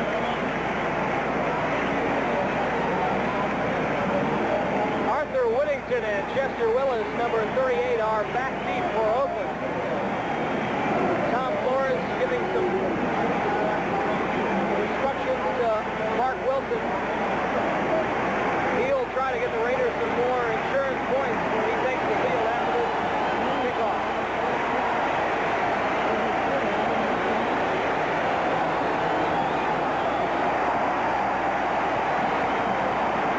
Whittington at his own goal line. Across the 20 out to the 24.5-yard line, Eric Laxow and Ken Poole. Number 78 was the man to hit him first. This is another great learning experience for Mark Wilson, and as you said, as we watch, there's a flag on the play, which could be very interesting. And it's going to be a holding against the Oakland Raiders. But Tom Flores in this situation is trying to calm his young quarterback down, trying to tell him, don't try to do anything that would cause a turnover. Play a normal game, exactly what we're doing best. We're running the ball well. Those are the things that we're doing best in this situation. We watch him continue to talk right there. Above the waist during the return, number 90 on the receiving team. First down. Illegal block above the waist. We have seen that so many times across the National Football League this season. Puts the Raiders even deeper into their own territory, their own 14.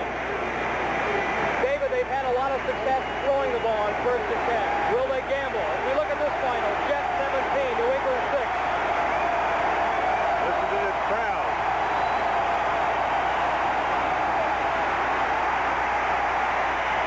Getting conservative. Yes, he is. He has to in this situation because, again, he doesn't want the turnover. They've had so many this year, and that's what Tom has said to him, Coach Flores on the sideline, saying, Mark, go to what you do best. See if we can pick up a first down, get the momentum back onto our side, control the ball. If you look at that Jet final, I'm sure that Walt Michaels is not hoping for a Miami comeback. Second down and 7 at the 17. 5:04 remaining. Wilson, Kenny King trying to go outside. Glenn Blackwood, number 47, drags King down. No gain, 3rd down and 6. As we watch the clock tip down in the upper picture there, as this Miami Dolphin defense is going into the huddle, they're saying, everybody give it all for one big play here. So they want to stop them, and they'll get the ball back in excellent field position. And then it's going to be put the burden on the Oakland Raiders.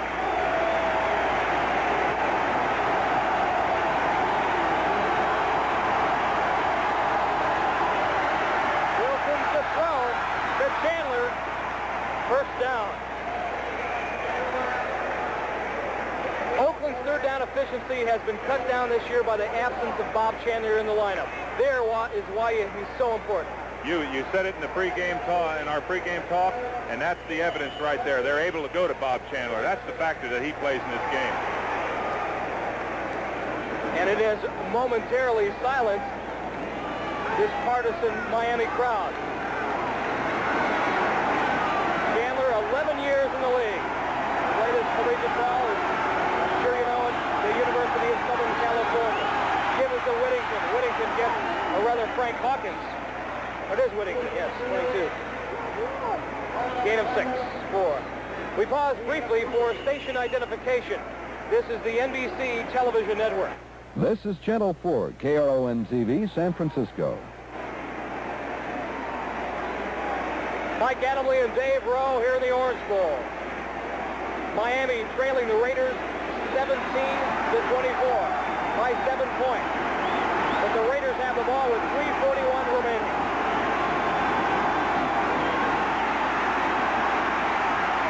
Wilson looking for Chandler again.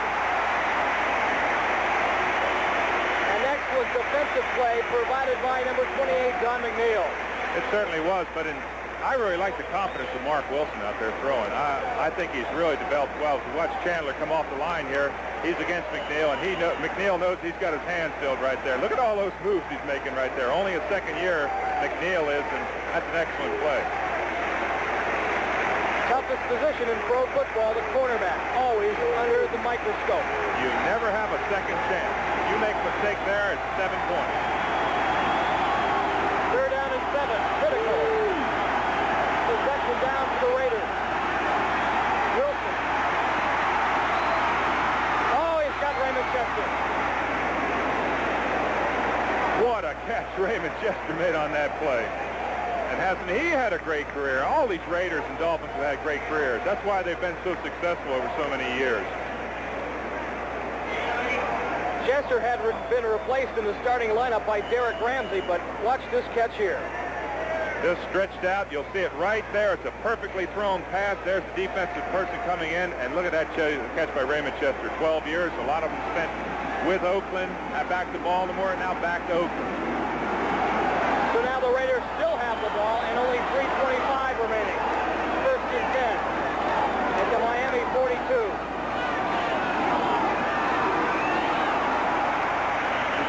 Chester Willis, the ball carrier, for 1 or 2. I think he got none. Another final in the National Football League, and this is why this season is so hard to figure out. The Buffalo Bills shut out by the St. Louis Cardinals 24-0. And you would figure after losing to the Dallas Cowboys last Monday night that Chuck Knox's gang would come out with fire in their eyes.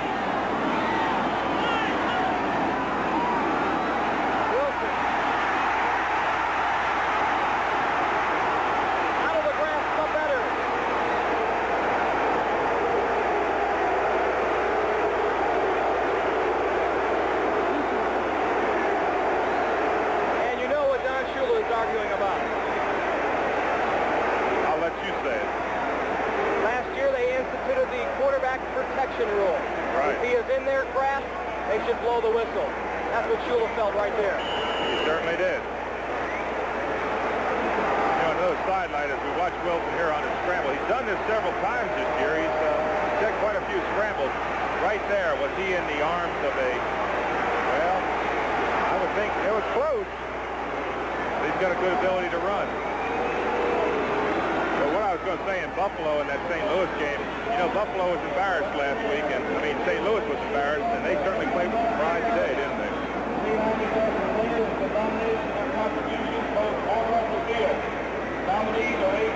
2:39 remain here in the 4th and final quarter. Raiders on top 24-17. Wilson, well, he's had quite an afternoon. 3 touchdown passes. One to Bob Chandler of 37 yards, one to Derek Ramsey, another one of 13 yards to Todd Christensen. Raiders led early, 21-0. Von Schaman gave the Dolphins their first points of the day right before halftime with a field goal. And then Strock took over in the second half for Miami, and led them down the field for a score. First a touchdown run by Eddie Hill, and then that touchdown pass to Tony Nathan. That's how it stands. That's how the picture was painted here in the Orange Bowl this afternoon. 3rd down and 6 for the Raiders. And Wilson, the last 2 third down possessions, has been able to come up with big plays. David, if Miami loses this game, they will drop to 7-3-1 and make that contest next week in Shea Stadium a most interesting one. Yes, it certainly will. That's what you call it, basically a very tight 3-top division. There you see the clock. The situation, ball at the Oakland 45-yard line. Wilson looking at a 3rd and 6 situation.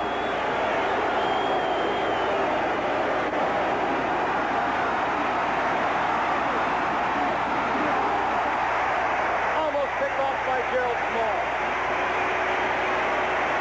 Mark Wilson was going for Arthur Whittington.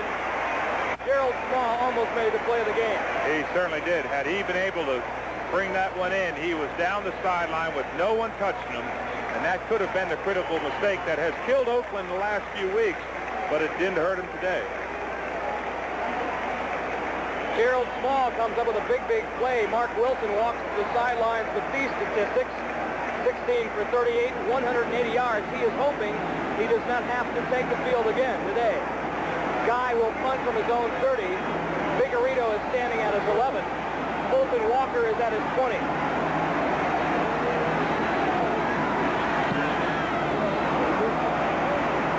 Guy, Vigorito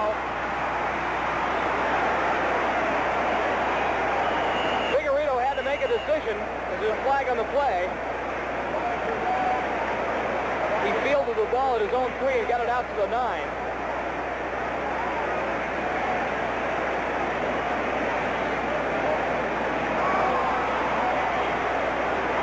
And a legal push above the waist call against the Miami Dolphins will send them back even deeper.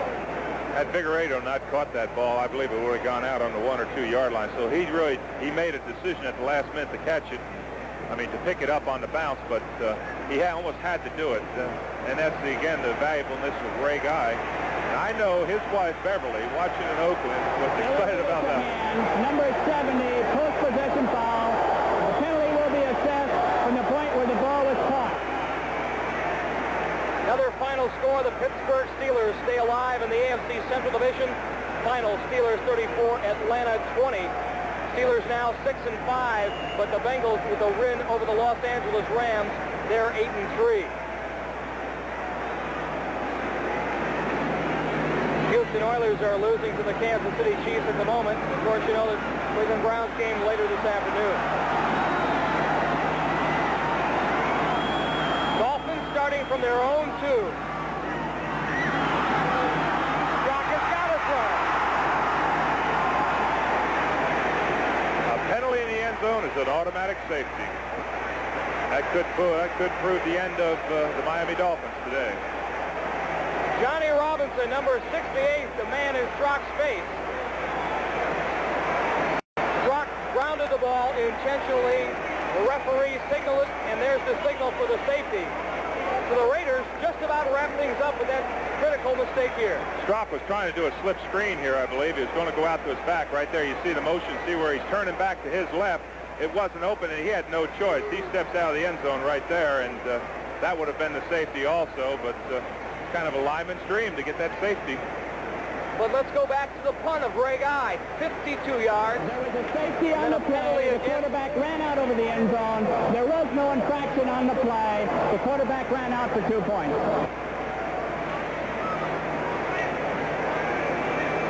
So it was not intentional grounding. However, there was a flag on the play. He did, as you saw in the replay, step beyond the end line. Yes, he did, but I don't think that was a good play selection because it takes too much time. You've got your defensive lineman really teeing off in that situation. It's one of those plays that looks great if it works, but a lot of times it's not going to work, and I don't agree with that play selection at all. And there were still 2 minutes and 16 seconds on the clock. So now the Dolphins trail 26-17. They are down by 9. they will need a touchdown and a field goal. I saw Don Shula last year do an interesting thing in this situation. He had an onside kick from the punt position on a safety. I don't know if he'll try that right now, but it was a heck of a play. Morris trying an onside punt. Knocks it out of bounds at his 39-yard line. Well, that's what I would said that he did last year. It's an interesting play, but it didn't fool Oakland. Oakland had lined up in their onside kick defense. And a 5-yard penalty will be assessed to the Dolphins. It is just like a kickoff. Final here, Philadelphia Eagles 38, Baltimore 13. 10 consecutive losses for the Baltimore Colts. Final, Green Bay wins their third consecutive game, 21-17 over the Chicago Bears. They are the mystery team of the NFL. They can beat the San Diego Chargers and the Kansas City Chiefs, and then they come up short against teams that their talent is more compatible with. Let's see if he kicks another onside kick. He does. Raymond Chester fields the ball at his 30-yard line.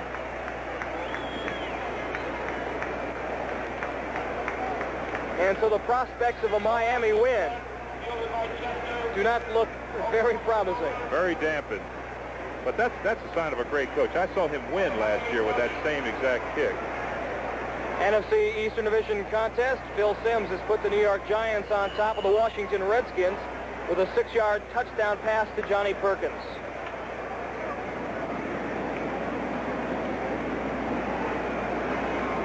If you were Tom Flores now, what would you do, Mike? Would you go for the touchdown, or would you just play conservatively? Oh, they're up by 9. I think, if anything, they'll run the ball 3 times and let Chris Barr attempt a field goal. That would put it out of range. I believe you're exactly right. Give it to Frank Hawkins, number 27. He probes the middle of the Miami defensive line.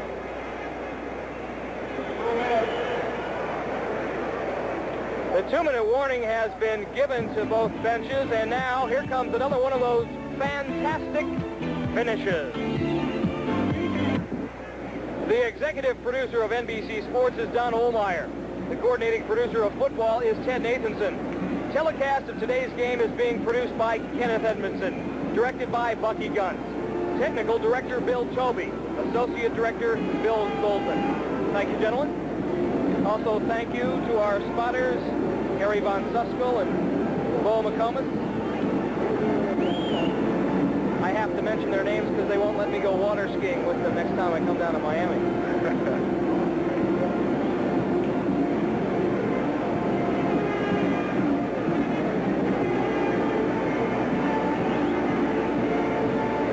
Well, David, the Raiders, by their own admission, have to face facts and realize they have to win every single game from here on out. They'll finish at 10-6 if they can do that, and then pray for a wild card berth.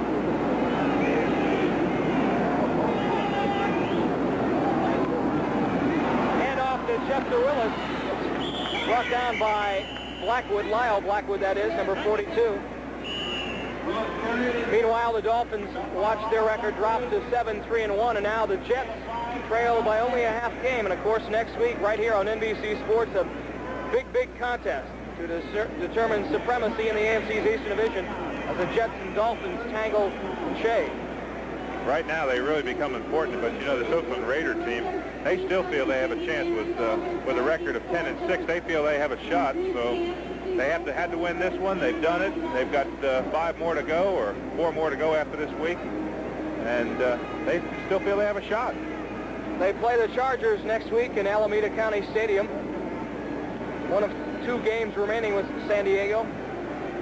They also face the Steelers on Monday night, December 7th. They have the Bears at home, but they play Seattle away. Seahawks are dangerous up there, especially for the Raiders, who for some reason over the years have not played well on artificial surfaces.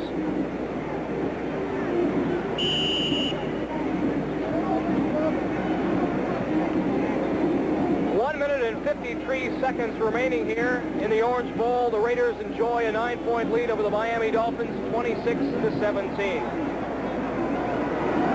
3rd down and 2, ball at the 22. Wilson gives to Frank Hawkins, and Hawkins has a first down as he rumbles down to the 17-yard line. Next Saturday on NBC Sports World, it's the ladies lifting incredible weights in the... It's usually a time where he and Dave Dalby, of course, would be out of the game, but there and again in the transition period. It's kind of tough for old Uppy. Give us the Hawkins again. Oakland electing to, in a gentlemanly manner, run out the clock. There's old Uppy. A long time, a long career. I played against him and I played with him. Very outspoken, but quite a gentleman. There's Dave Dalby, famous number double D there, number 50. Boy, I'll tell you, I played against him and I thought he was one of the best. Remember, stay tuned immediately following this.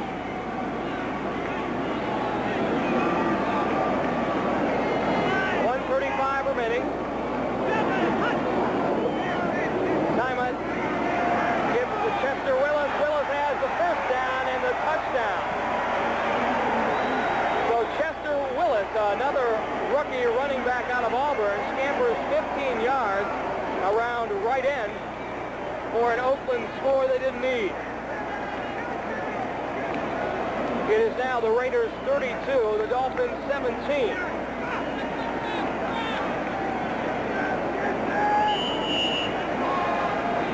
Ted Hendricks said it best, Dave, when he said, you know, there's no great teams in the NFL, and by no means are we dead this year. Well, this is what the draft has done over the years. Of course, this was what it was instituted to do. Rather than let all the teams with the money or so-called money, you know, get all the quality players to watch this kick.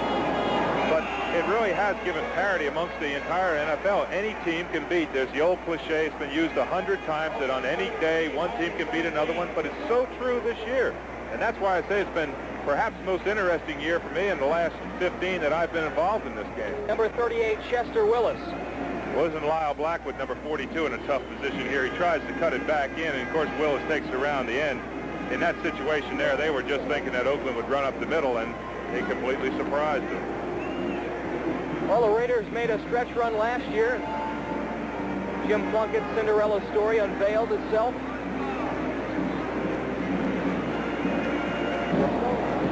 Remember, that game will be on a tape delay basis in San Francisco at 11:30 this evening.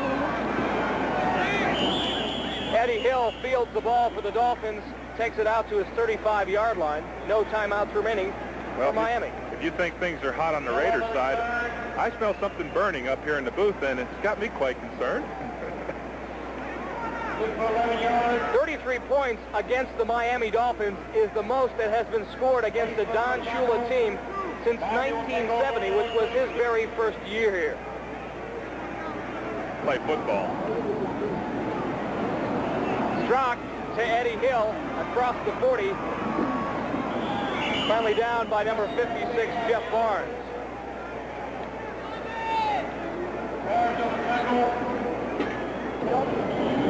They have no timeouts remaining. Willie Jones is offside for the Raiders. Strock throws it across the middle to Tom Figueredo.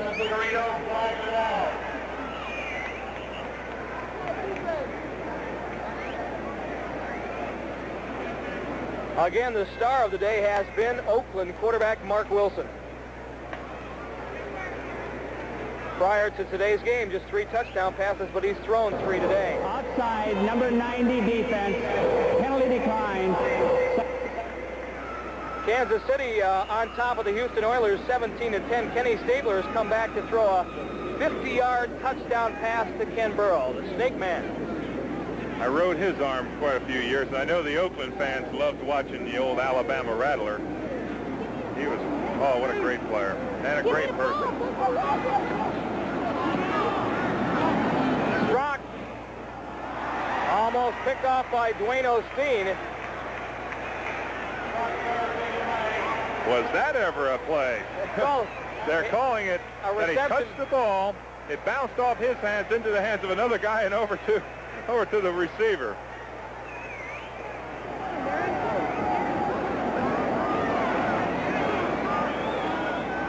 Strock out to Figueredo, and Figueredo stops the clock with 24 seconds remaining.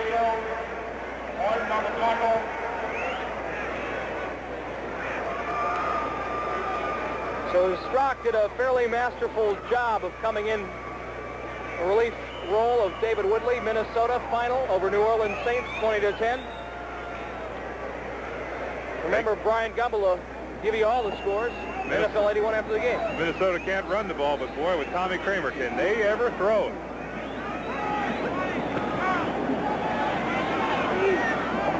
Screen pass to Eddie Hill. Otis McKinney there, so is Jeff Barnes. And that should about do it.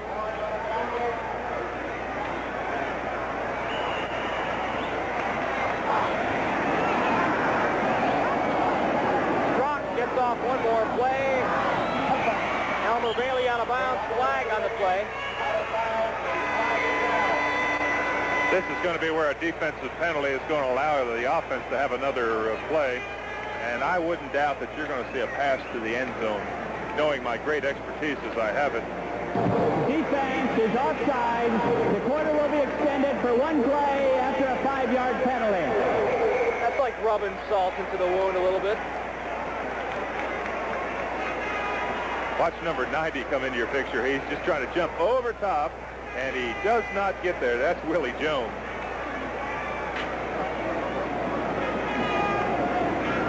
We had mentioned erroneously earlier that the 33 points against the Dolphins was the most scored against them since 1970. They actually had 34 scored against them a year ago. That Buffalo game, I believe it was.